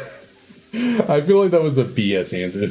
Oh, we thought the Azure Flute going up to taking it to Mount Pillar was too complicated for people to figure out. Like, the generation prior, you had a Pokemon that you had to understand the deep-rooted mechanics of Pokeblocks. And then you had to just randomly find one on one of 4 tiles on a giant route. You don't think Feebas and Milotic were a little too complicated? Maybe it was stuff like that that led them to, doing things like not thinking certain things were too complicated. I was about to reset here, and we didn't even look at the Tepig yet.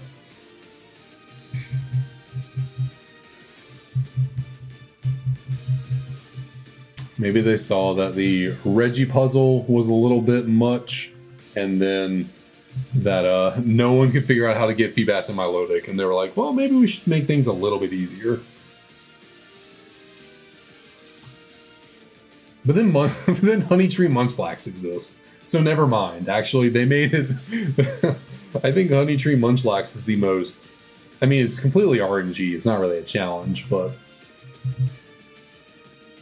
it is the most unnecessarily RNG-based Pokemon encounter I think they've ever done.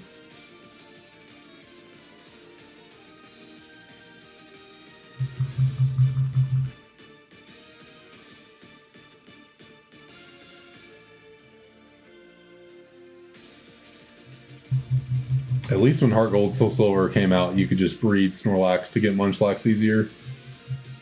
But Diamond, Pearl, Platinum, Nope. You got to use those honey trees.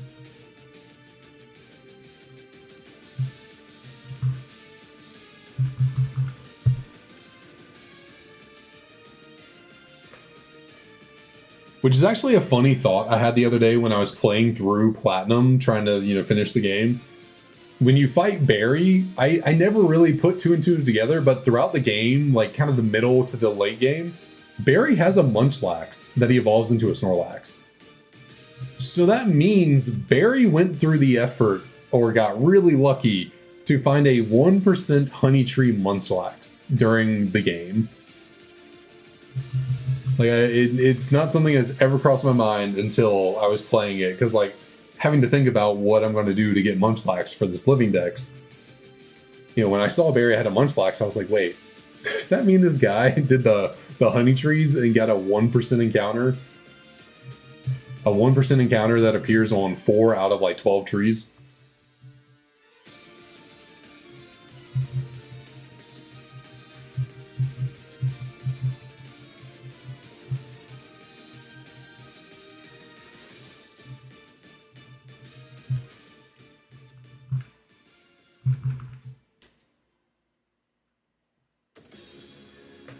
He also has a Heracross. I thought about that too.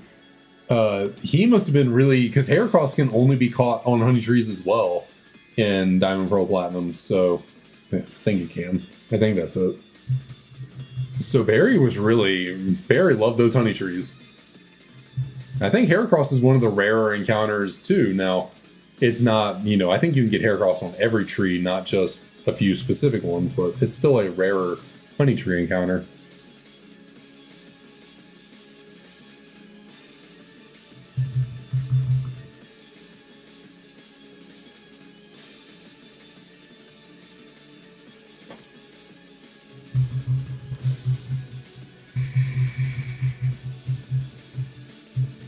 Which was Barry even present for...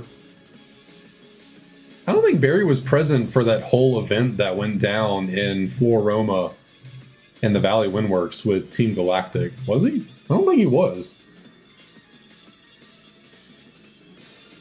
So, like, you don't even see Barry, because that's where you get honey from. Yeah, in Floroma Town. You don't even see Barry in that area. So he was just on his way through, minding his own business. Found those honey pots, or the dude with the honey. I don't remember. That's not something I've ever personally really dabbled with. I never cared about the honey trees or any of that. That is not something I messed with whenever I played the games. Yeah, Barry loved that honey.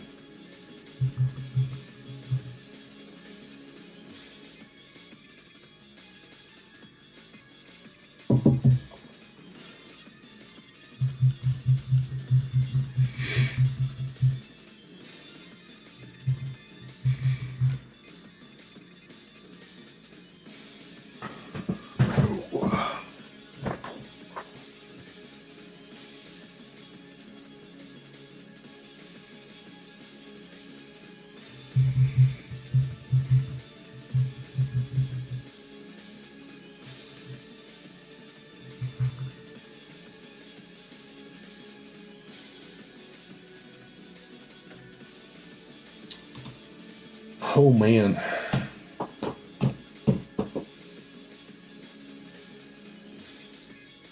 Come on, little Tepig.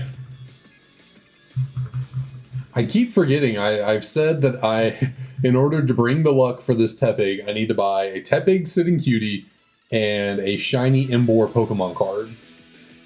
I have not done either of those. I need to do that to bring in the luck. Although right now, I don't think I'll be spending money on much stuff like that at the moment.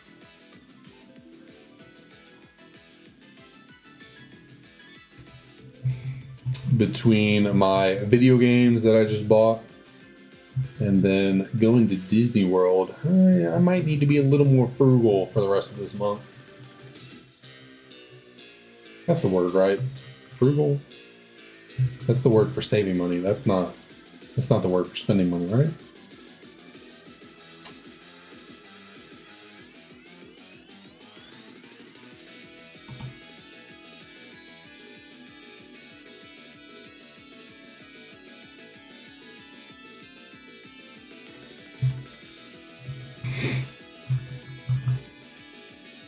So if we are unfortunate enough for this Tepig hunt to last the remainder of September, once October rolls around and I get paid again, which because I only get paid once a month, I do not get paid every 2 weeks.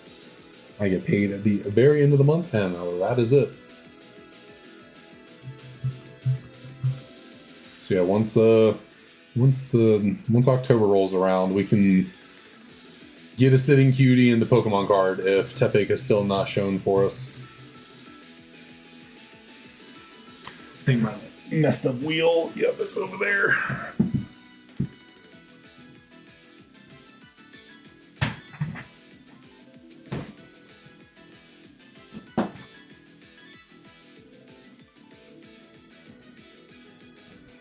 Okay, there we go.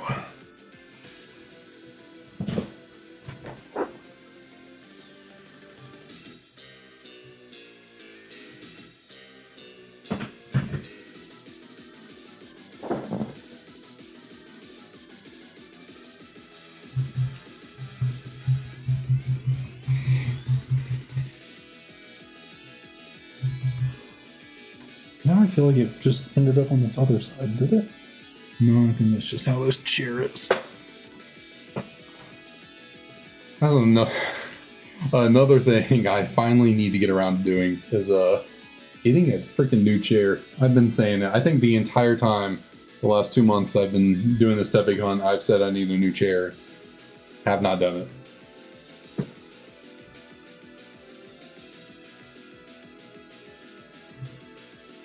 Do I have anything big coming up next month that would keep me from buying a new chair? I don't think so. Lance, how's it going? How's it going? Thanks for dropping on by.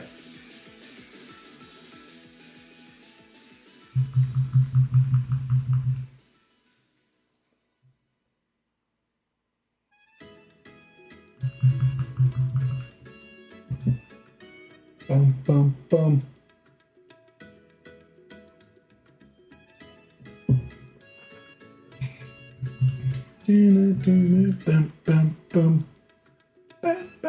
Oh, I missed it. Mistimed that little fart walk beat.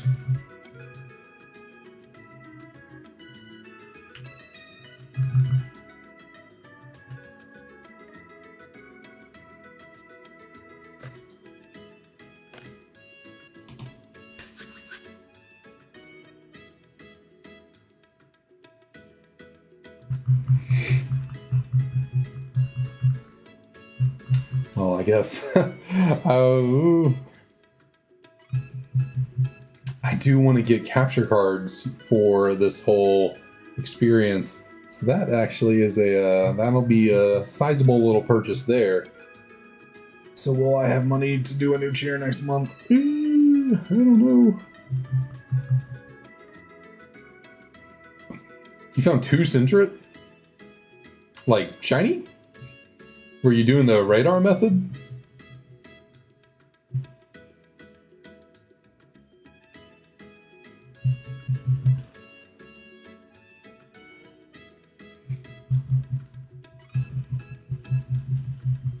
Nice, nice. That is something I've been thinking about. Well, when I was looking into what Pokemon could be obtained through the dual slot method, as they call it, I did notice that there are a lot of Pokemon also available through the Pokeradar. And technically with the Pokeradar, you can also use the Q-Charm glitch. So you don't technically, with the Q-Charm glitch, have to even do the radar hunting. You can just use the radar to find the rarer Pokemon that are only there through the radar. And then, yeah.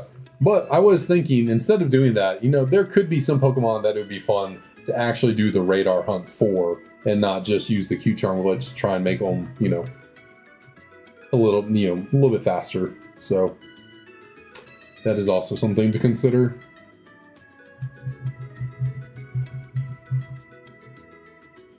Because I think Beldum, or is Beldum a swarm Pokemon? There was some route. It's either that Beldum is a Pokeradar or a swarm Pokemon. Maybe it's swarm. Maybe that's what I was thinking of.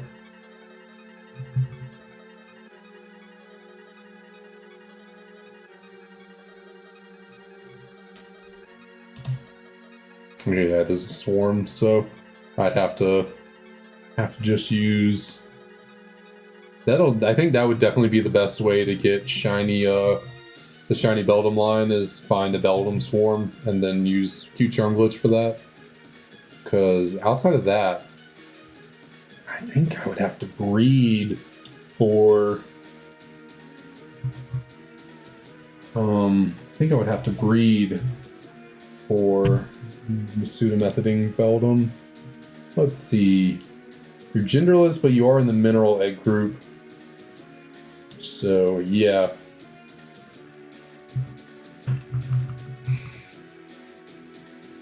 Using the Cute Charm Glitch to... Cute Charm Glitch? Couldn't talk there. To hunt for a Beldum Swarm.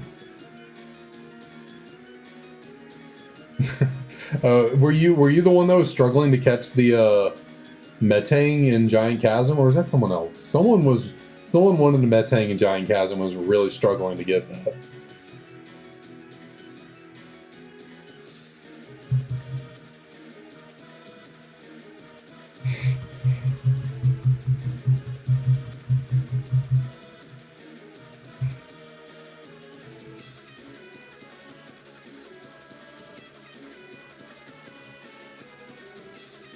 So yeah, we can Cute Charm Glitch hunt for Beldum in the Swarm and Platinum. There was a Pokemon, was it Bagon that's a radar encounter? Maybe it was Bagon that you can get through Poke Radar somewhere in Platinum, and I was thinking we could do that instead of like Cute Charm Glitch hunting for it. We could actually do the regular Poke Radar hunting. Yeah, they were in chat having, I think they ended up running out of Pokeballs and couldn't catch the Metang.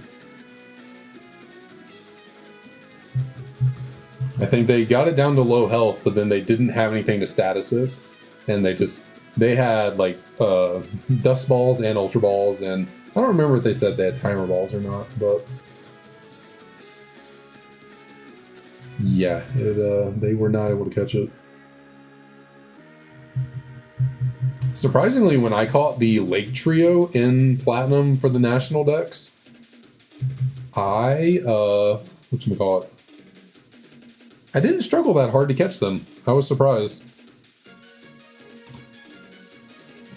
At least Azelf and Uxie were pretty easy. Like, I got them down pretty quickly, and then it didn't take more than maybe 15 Pokeballs each. Like, between like a Quick Ball to start with, and then Dust Balls because they're in a cave, and then Timer Balls once it goes on a long time.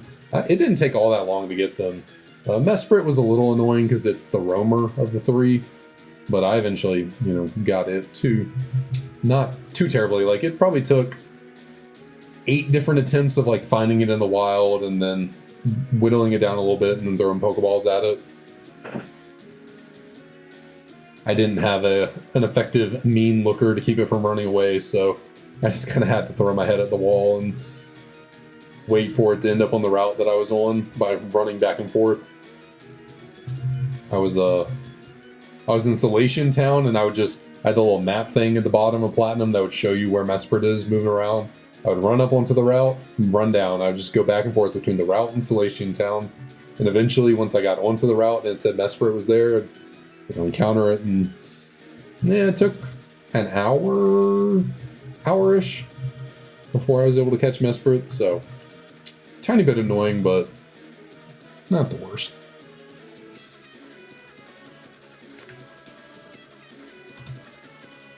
Which I need to do that for Cresselia as well, which it's interesting. I thought Cresselia, or I thought the only Pokemon that like didn't have to be in your Pokedex for certain things to count, like completing the Pokedex or the National Dex. I thought only mythical Pokemon were in that group, like Darkrai. Cresselia is not a mythical Pokemon, but for some reason you don't have to or is it that you don't have to have Cresselia in order to get the National Dex in Platinum? Or did someone show you Cresselia? I cannot remember. Because to get the National Dex in Platinum, you have to have seen every Pokemon in the Sinnoh Dex. Cresselia is in the Sinnoh Dex. How did I get... Did someone show me Cresselia and I was able to get it that way? like a, because like with Manaphy in the mansion thing on that one route, you like read a book and it tells you about Manaphy, and that technically puts it in your Pokedex to get the national dex. Is that? I don't know why I feel like I don't remember that being a thing with Cresselia, but I definitely got the national dex. So what happened there?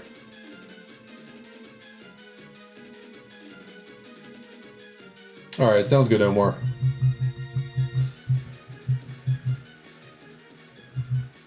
Now I want to.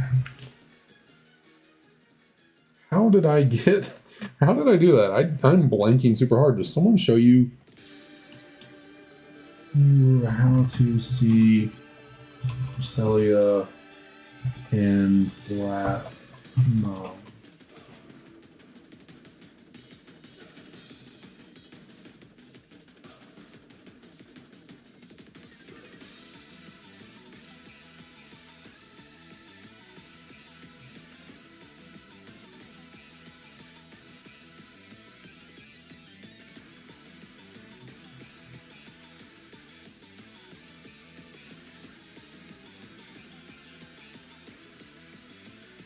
Oh, okay. So never mind. I guess I'll wait.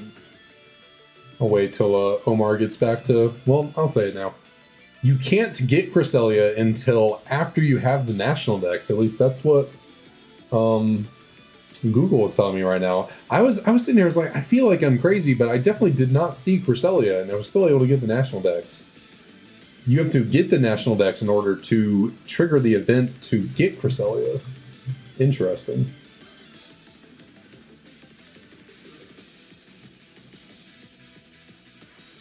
Beat the Elite Four and get the national dex. Go to Canalave.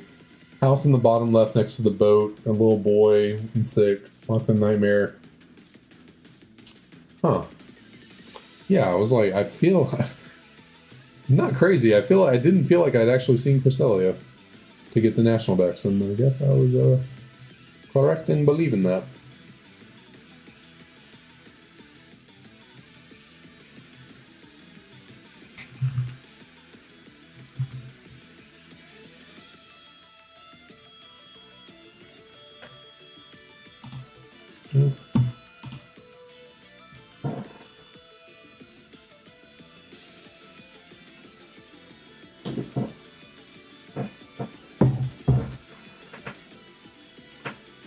Ooh, excuse me. The water kind of went down a weird way, made me burp. It like didn't go down the wrong pipe. I wasn't like coughing it up, but for some reason that like sip of, maybe I took some air down with me when I swallowed that water. I like immediately swallowed it and just had to like burp after. That was weird.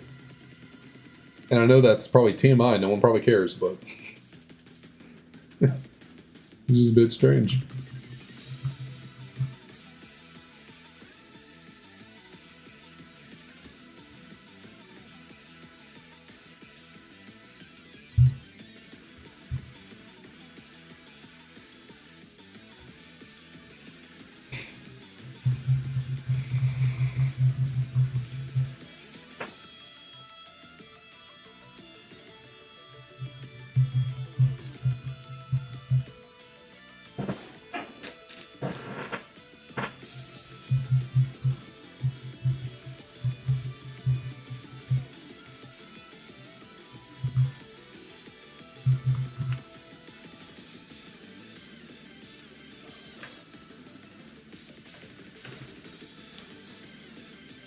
And now also I'm thinking about it. If you don't need to see Cresselia in the Sinnoh-Dex in order to get the national Dex, where is Cresselia in the Pokedex in these games? Platinum Sinnoh-Dex, where is Cresselia?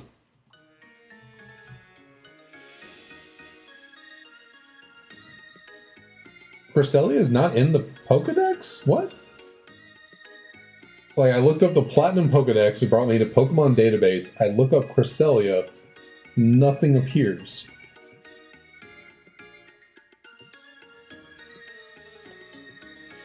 How does that work? How is Cresselia not in the Sinnoh Pokedex? Where's Cresselia in the National Dex? Unless, is Pokemon database wrong? No, Cerebi doesn't have it either. What?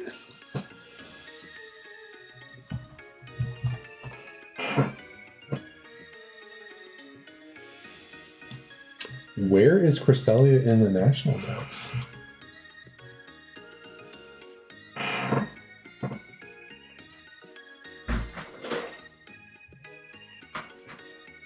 That is so strange. Cresselia is after Giratina. Hi. Oh, okay. Hold on.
All right.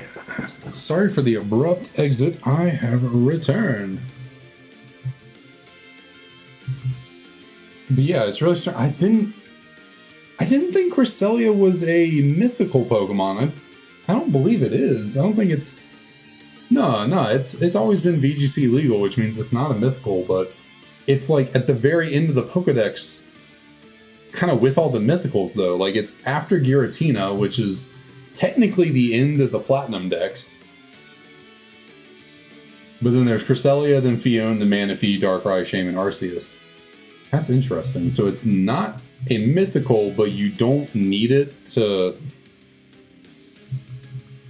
technically complete the Pokedex? It's really strange. Maybe you need it to complete the National Dex, but just not the Sinnoh Dex. That's just really interesting.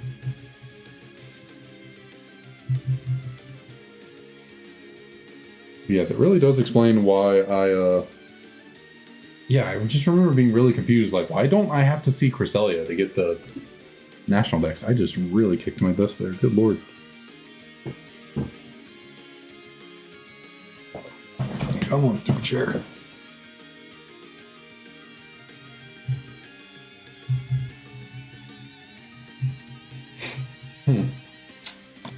Very neat, very neat.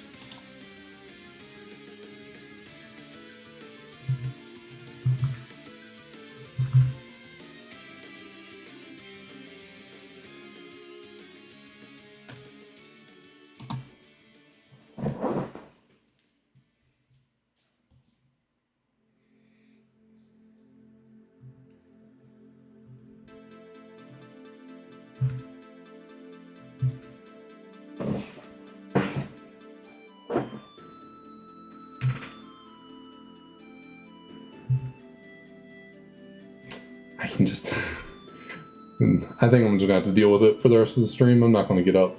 The wheel in the back is flipped over and I feel like I'm falling backwards, but I'll just gotta stay sitting upright a little bit more. Just don't lean back too much.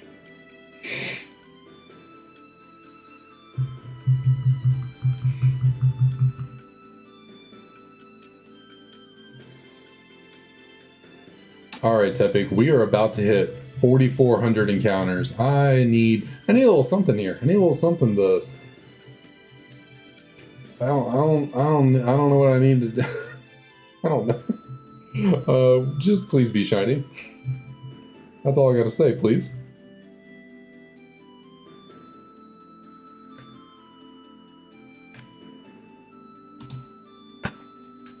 Maybe at the call. You know, we had 2 calls. We had 44... Oh, was it 02 or 04? Let's go back and see. What did someone say? 4406 and 4444. Okay. So those are what we are looking for.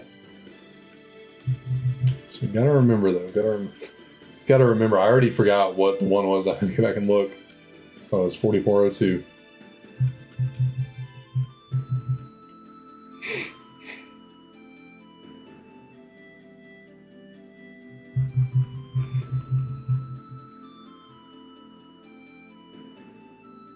Only for a brief second, I thought this was a like Legend of Zelda theme.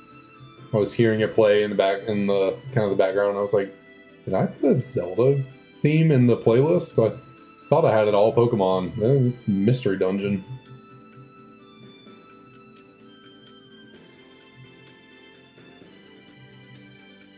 Sounds very fluty, which I kind of like. I feel like Zelda games have very fluty whatchamacallit, music, scores.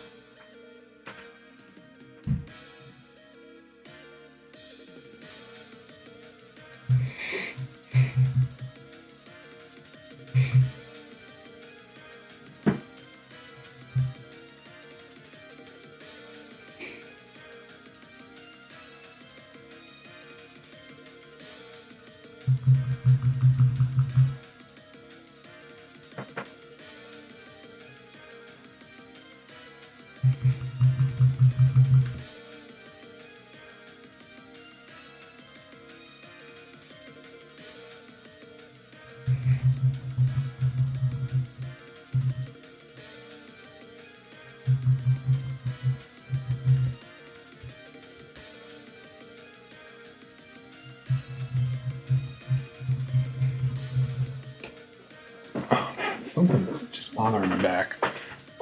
What is going on?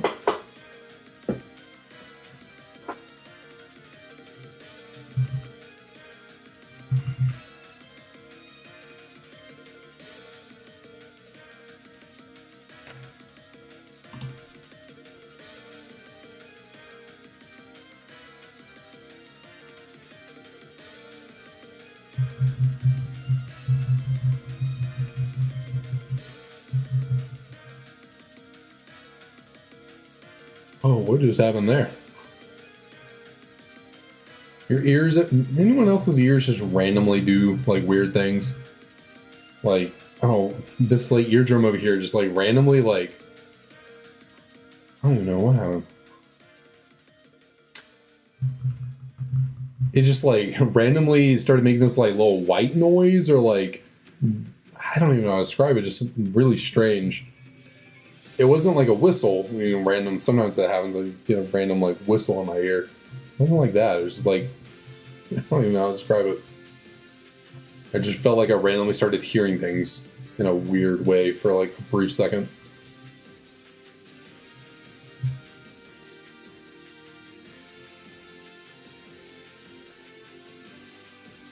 No, it wasn't like a high pitched whistling noise. It was just like it was like the noise that I was hearing around me like distorted in a way, or like kind of sounded staticky. I really don't know how to describe it. It wasn't like a traditional like high pitched like kind of whistle noise in the ear. It was something else. I don't know. Just a perk of getting old, you know. Every few years, as you age, you just unlock new weird things about your body, new aches, new pains, new ways things have to move now, new issues to work through.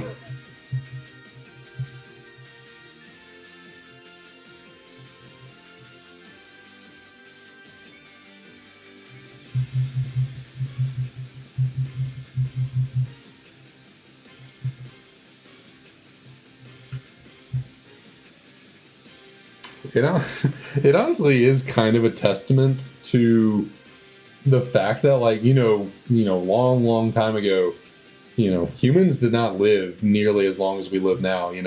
At a certain point, the like peak human age was like 50. Like 50 was like, I don't even know. 50 might have even been old. Like I think in the 40s, like used to be, that's as far as you got.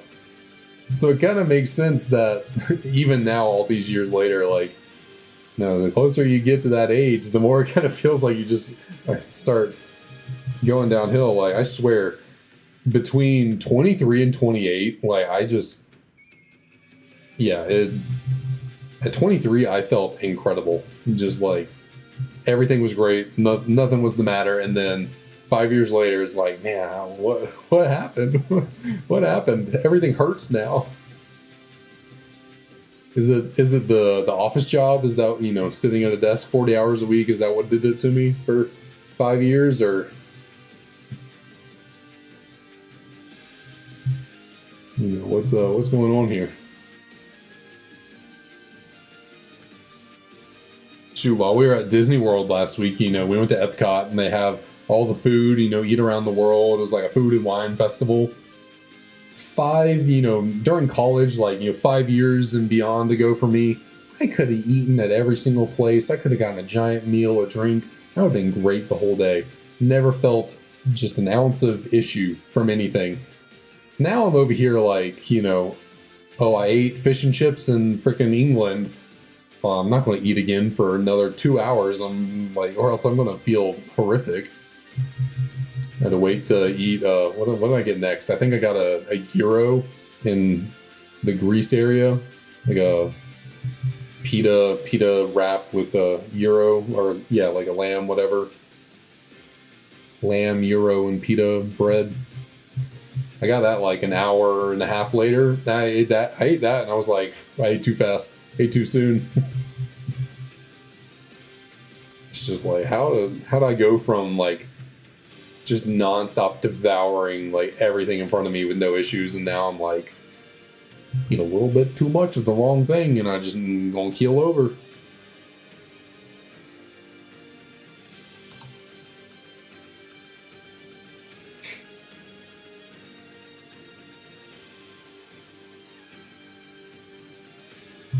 All right, I gotta remember we are about to hit 4406, which was a call from the chat for the shiny. We gotta see, was chat correct? Is 4406 the magic number?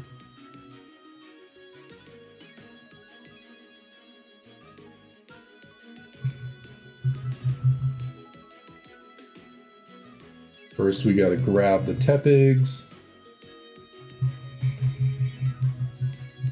Get through all this, and we'll use the coin again. I think we'll throw out another good old coin flip once more, but this time we're going to go with Juniper.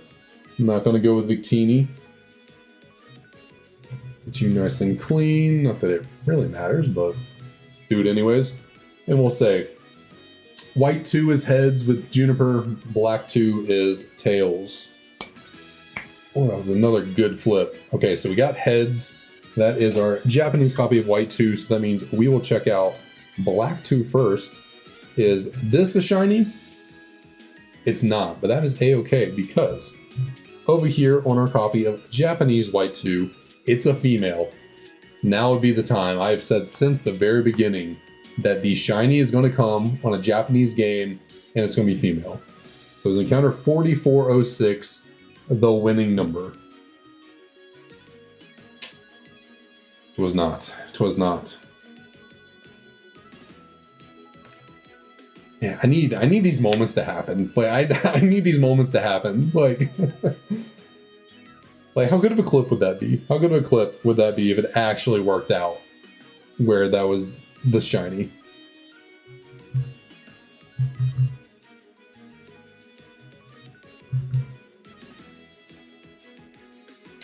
And now we just have to keep pushing until 44-44, which was the next call.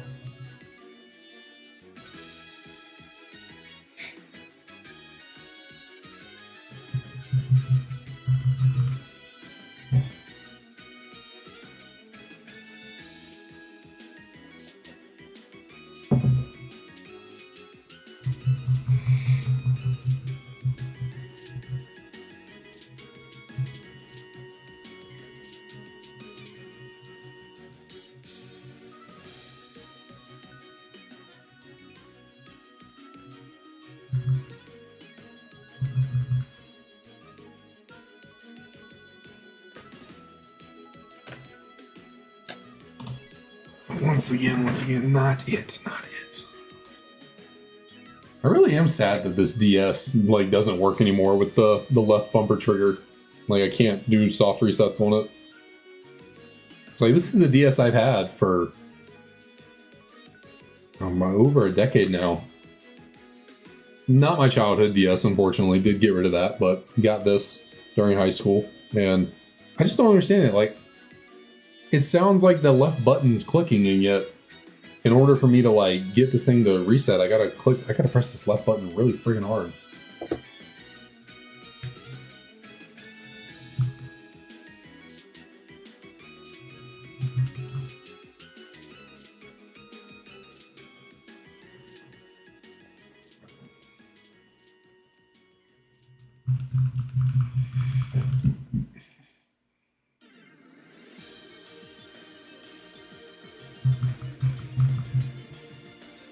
What was that? Bench is clear after Bryce Harper. Nope, there was a fight in baseball. Who cares? Baseball is not for me. Never has been. I've never been much of a baseball enjoyer.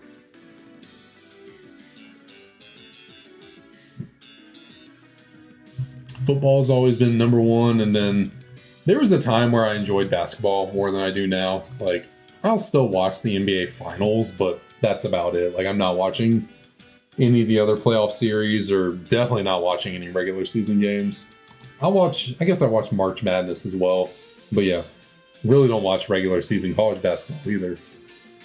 But when I was actually in college, I got into basketball pretty good because, I mean, I went to University of Georgia, and our basketball team has never been the greatest by any means.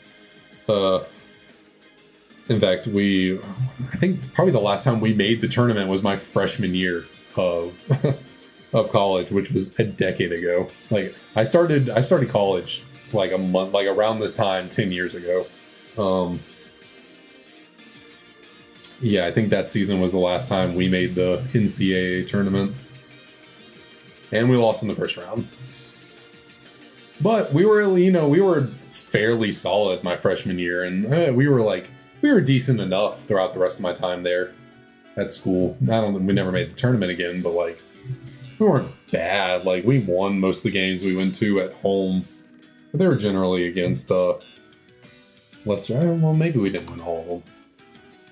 I think what really got me was my freshman year we played Kentucky at home, and that season Kentucky was like they went undefeated until they lost in the tournament. So like, they were looking to be one of those teams, like one of the, I don't know if any team's ever gone undefeated and won the March Madness. obviously you lose in the tournament, you're out, but like undefeated regular season and then won the tournament. Maybe someone's done it before. I don't know off the top of my head, but they were looking to either be like the first team to do it or one of the very few who have. And so they were undefeated, number one in the country, coming into our play us in Athens at Georgia. And it was a really hyped game. Like normally our basketball games, you just show up and, they scan your ID. It's like free to get into, easy. You just walk in, no problem. That game was so hyped, they had to like limit the number of people who would actually be able to get into the game. So they had to like get people wristbands and stuff. And me and my friend, we waited in the line, we got wristbands to get into the game, and then we immediately got out of the line and just went and sat at the door to get into the stadium.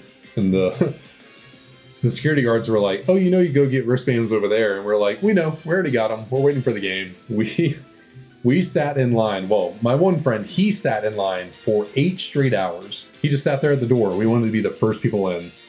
He was there for 8 straight hours. I left to go take a Calc 2 exam, which I absolutely bombed. And then, so I waited in line for like 2 hours, went and took my Calc 2 exam for like an hour. I think I got like a 40 or something on it. And then went back and waited in line for the remaining like 5 hours with them. And sure enough, we were one of the first people into the stadium. It was a very good game. We were looking like Georgia looked like they were going to win the game. We were ahead, looking pretty good the entire time. And then Kentucky made a comeback and beat us. I think that's what kind of triggered me, not triggered, what kind of turned me into a bit of a basketball fan during college was that experience. Because it was pretty cool. But after that, and then, getting out of college, I've fallen off of basketball pretty well and good.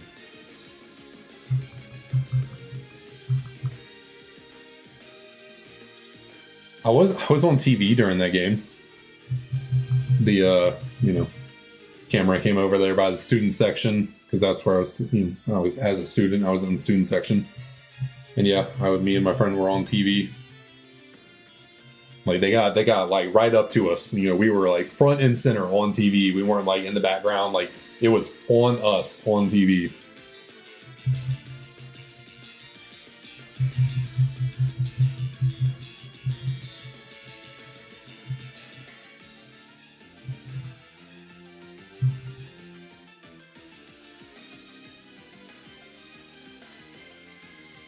Actually, that'd be kind of funny to go. I'm sure that game is on YouTube somewhere. I'm sure someone like recorded the whole game. It would have to be on. I would imagine it has to be on the internet somewhere, or like recorded, including commercials. I wonder, or maybe not commercials, but like little breaks or cutaways they do from the game for the crowd. I could probably go find that game and scroll through it and find myself.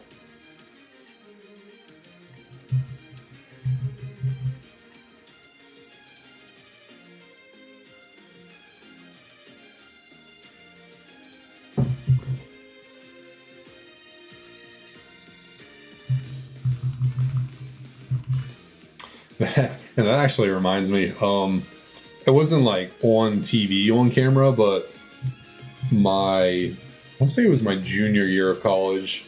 Georgia went to play University of Mississippi, Ole Miss. We went to play them in Mississippi.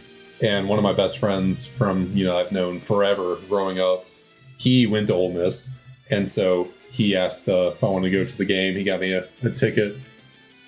And I was able to actually sit with him in their student section. But it wasn't like the football game. It was actually the basketball game. We went to, or actually, no, I misremember. I did go to that football game, but that was actually later down the road. I went to Georgia basketball, played Ole Miss basketball in Mississippi my sophomore year, I believe it was. And that was what I was thinking of. He invited me to that because they had like a brand new like stadium or whatever for basketball. And so it was a pretty hype game. They had like 2 back-to-back. They played Alabama the night before and then us, Georgia, the next night. And so like, I went to both of those games with him. And obviously for the Alabama one, I was cheering against Alabama because screw Alabama. But in the for the Georgia one, I was sitting in their student section wearing Georgia stuff and very much cheering for Georgia. But they took a picture of their student section, which, you know, we were sitting front row in, and they got me in it wearing the Georgia stuff. And they ended up posting it on their like Instagram, whatever social media account runs their like sports related whatever. And they like posted it on their Instagram and was like, you know, something about cheering on Ole Miss, but there I am, like right smack in the middle of the picture, and like I'm fairly tall, so I kind of like stick out above people too, and I'm just standing there, just full Georgia, like just in Georgia gear. And they post, I think they somehow like missed me or something, or maybe they took the picture and were like, who cares if this guy's in there, but like in a picture on Instagram for Ole Miss athletics, wearing Georgia gear.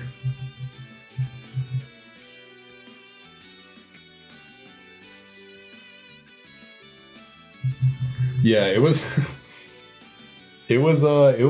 cool. That game against Ole Miss, we were also winning that game the whole time, and I think I had to be the only Georgia fan in the entire place. I think I was literally the only one there. Everyone else was there for Ole Miss, and so whenever like Ole Miss was taking a free throw or, you know, on offense, whatever, it was quiet as a grave, as a cemetery in there. Except for me. And I honestly think in the first half, because like they would go up to take a free throw and I was booing, and it was not the greatest decision. I was in the middle, not in the middle, I was in the front of the Ole Miss student section booing their players as they took free throws. And I honestly think it was more effective at throwing them off than a whole arena of people booing at them. Like, I think once the whole arena, you can kind of like drown it out and be like, okay, I know I'm on the road. It's the whole, they're all against me, who cares? When you're at home and you hear one person booing you, I think it gets to you more, honestly. Like, maybe I'm just giving myself too much credit. Because like we were outperforming them a lot in the first half. But I think because of that and my booing and like what I was doing, the people behind me started getting mad.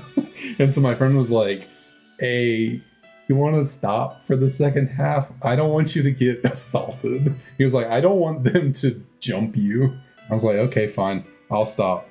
And they ended up coming back and beating us in the second half. So unfortunately, I think I lost them the game by not providing my support in the second half, because my friend did not want me to get assaulted.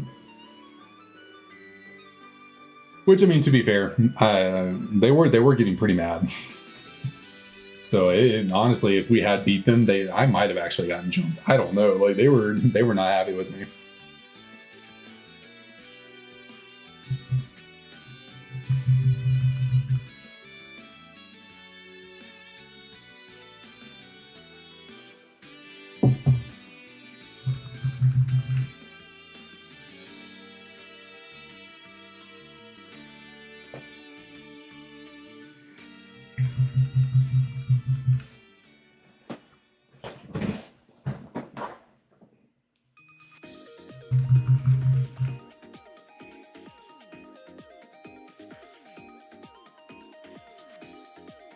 But that is by far the only time I've ever gone to an away game like that and done anything like. Normally at sports games, you know, if it's not a home game, I'm not really making too much noise because like I've only gone to a few away games for the teams I support, not like a whole ton. But I'm generally pretty quiet because like I don't want to like typically put myself in that situation of like, you know, being around rowdy, drunk fans of the other team and then getting mad at me for whatever. I tend to just keep to myself, but I don't know if it's because I was with my friend and like he kind of took me in with a group of other people from Ole Miss and they kind of like vouched for me in the student section a little bit, but maybe that had me feeling a little more confident. Yeah, outside of that, I've been I'm a Buffalo Bills fan now by association, by extension. My fiance and her family are all from Buffalo and are big Bills fans. I was never a Falcons fan growing up, so I've been to 2 Bills games my entire life. Both of them were away my entire life over the last 4 years. That's about as long as we've been together. And yeah, they were both away. One was in Jacksonville and one was in Kansas City. And yeah, we weren't, we were pretty calm and collected and whatever. The Jacksonville one was a little bit, the Bills ended up losing that game pretty badly. Not badly. It was a 9-6 game, so it wasn't a bad loss. It was only by 3 points, but they couldn't do anything. They played really bad, and they lost to a team that was really bad. And yeah, my fiance was not happy, and yeah, we were leaving after the game, and she was kind of yelling at people. I was like, okay, let's stop. We don't want to get in a fight. We don't need to be yelling at people. I know it sucks that they lost, but we don't need to do all that. But then the Kansas City one that we went to, the Bills actually won that game, and Kansas City fans were really nice. They were all really welcoming and accommodating. We were surrounded by Kansas City fans. They were all super nice to us the whole game. Josh Allen hurdled one of their players during the game, the Bills quarterback, and the 2 Chiefs fans in front of us literally turned around and high-fived us. They were like, that was sick. They didn't even care that it was the other team. They were just like, yo, that was awesome. And yeah, the Bills won, and people, again, the guys in front of us turned around. They were like, hope we see you on the playoffs. Good game. It's super nice.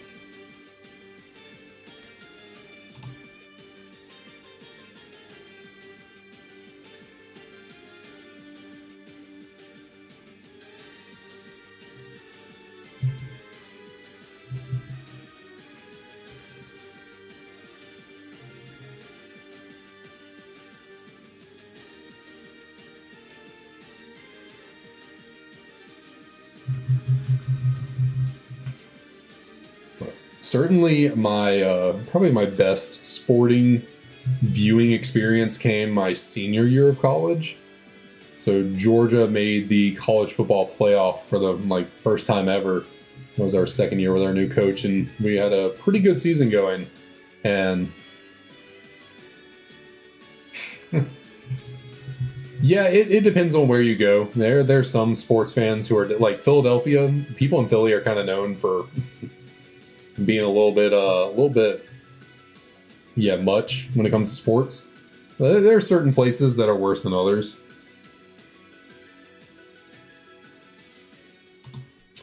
But yeah, Georgia made the college football playoff my senior year, and the first game was in Los Angeles, California, and I'm from Georgia, so Georgia's over here, LA's all the way over here, completely opposite sides of the country. And I won a free ticket through Taco Bell. So shout out Taco Bell. They sponsor the student section for the college football playoff games, or at least they did. I don't know if they still do, but back then they did. And they offered 500 free tickets to each school for each game. And I won one of the tickets for free. But, the issue was the game's in LA. We live in Georgia. I guess I could have gone on my own, but, my parents were like, probably not, one of us should go. So my dad ended up getting a ticket, and we ended up driving the entire way. We did not fly from Georgia to Los Angeles. We drove 36 hours straight. I mean straight. We did not stop for 36 hours. Except to use the restroom and get food.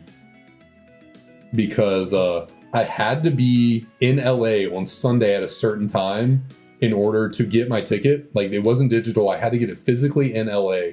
My dad couldn't get off work until midday Friday. And so we didn't want, we could have flown, obviously, definitely would have made it on time if we flew. But we did the math, and we had a very fuel efficient car. We're it's a lot cheaper for us just to drive.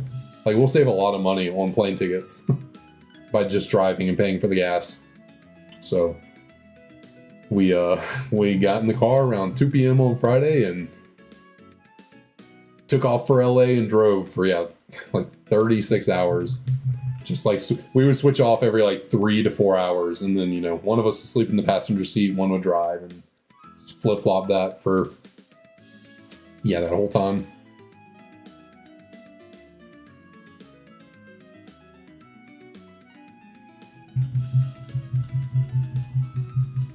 Ooh, dang, that's intense. I did hear. Okay, so like the NFL just had a game in Brazil the other day, and I heard that stadium that they were playing in, the team that uses that as the home stadium, their like arch rival wears green, and so like green is forbidden in that stadium. But the two teams that the NFL sent there are like they might be the only two teams in the NFL that have green in their color scheme. Maybe the Seahawks do as well, but the Eagles and the Packers. And I remember on Twitter, people were like, why, or if this stadium is so against the color green, why did we send the two green teams to play in Brazil? You could have sent teams that did not have green in their color scheme to play in the stadium that hates green.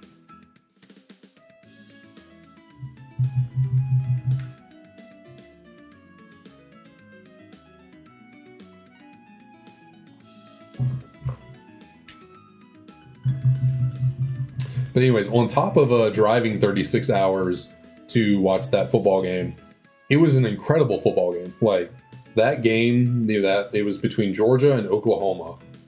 And I'm really glad we ended up winning, because if we had lost and I had to drive 36 hours back to Georgia, that would have sucked. But we were actually getting blown away in the first half. And we'd never much been a team to make comebacks. Like, they've just never been our way, never been our thing. And so around halftime, I'm sitting there like, man, if we don't stop them at the beginning of the second half, I didn't want to leave because like we're going to lose this game. And luckily we stopped them, and I didn't leave because we ended up coming back and winning in double overtime. And just the most incredible game I've ever watched.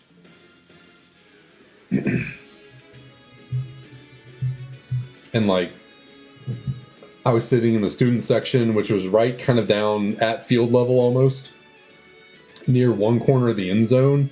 And the touchdown that Georgia ran to win the game in overtime, our guy ran right into that corner of the end zone that was right there near. So like, I was 20 feet away from the winning touchdown for that game. It was insane. Like, it was, crazy. Everyone I know was like, I didn't have any cell signal until like I got back to the car after the game, and my phone was blowing up from people like, holy shit, I can't believe you got to be at that game. That is the most incredible game. Like, people were like, my friends were pretty jealous. They were like, that is got to be the best game like ever to go attend. And I got to do it, for free essentially. Because, with the ticket.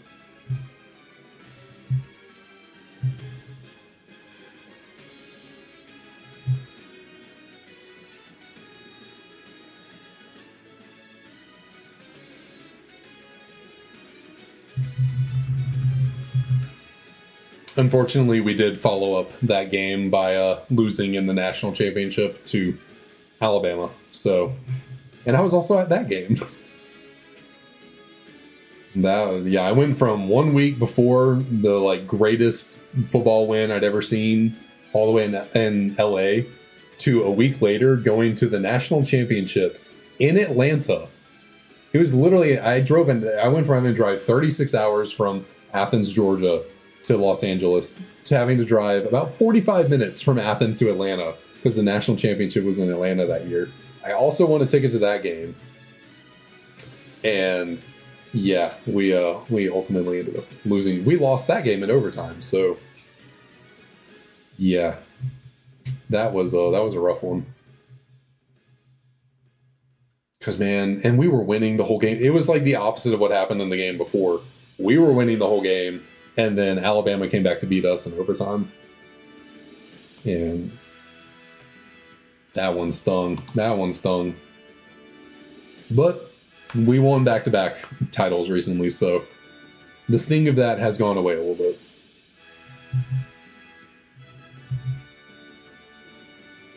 And by a little bit, I mean completely. Like, it doesn't even...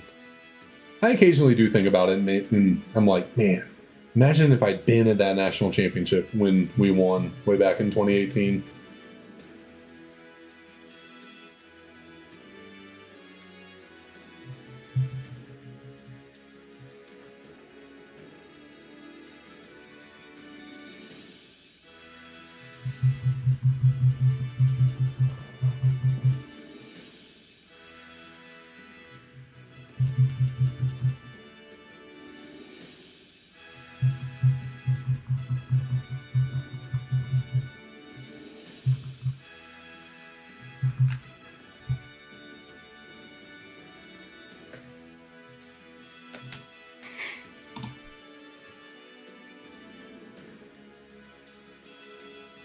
All right, so it is 10 o'clock, and we are 4 encounters away from 4450. So I think this is where we are going to wrap it up here for the day. We're going to get these last 4 encounters, then we're gonna call it a night. Hopefully, maybe, somehow, some way. Cross our fingers. I don't know. Recently, I cannot get my fingers over here to cross super easily. Cross our fingers that we get a Tepig right here in these last 4. So, tomorrow, I honestly, I don't know what I would do tomorrow if we got the Tepig right now. Which I guess, I don't know what I would have done tomorrow if we got the Tepig today at all. I don't have another full odds hunt quite prepared yet. I guess we'd have to just do well, I guess I have the Soul Silver hunt, so I could always do that. So, never mind. We're good. But yeah, if we don't end up getting Tepig here in these last 4 encounters, then I will see y'all again tomorrow for Tepig. Those 2 were a no-go. How about these last 2? Can 4450 be the magic number?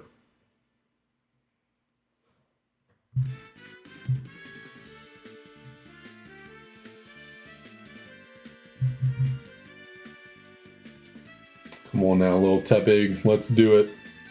Let's end this stream off with a bang. All right, let's get a double bang. Let's just get 2 Tepigs, 2 shiny Tepigs. Why not?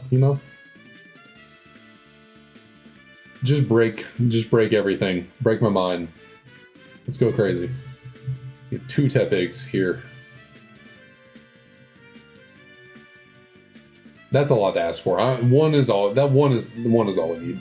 That's a lot to ask for. We just need 1. And which game do I want to check first? I think we will check White 2 first. All right, it's another female. So is this the magic 4449 female shiny Tepig? Went in the wrong way. No, it is not. How about over here and oh, nope, need to pull you up. What do we got for 4450? Not a shiny. Man, oh man, we can just keep going for this Tepig. Yes, we can. All right. Good stream, good stream. Thanks everyone for dropping on by. Always appreciated. And yeah, same time, same place tomorrow, 7:30 p.m. Eastern time. So yeah, I'll see y'all then.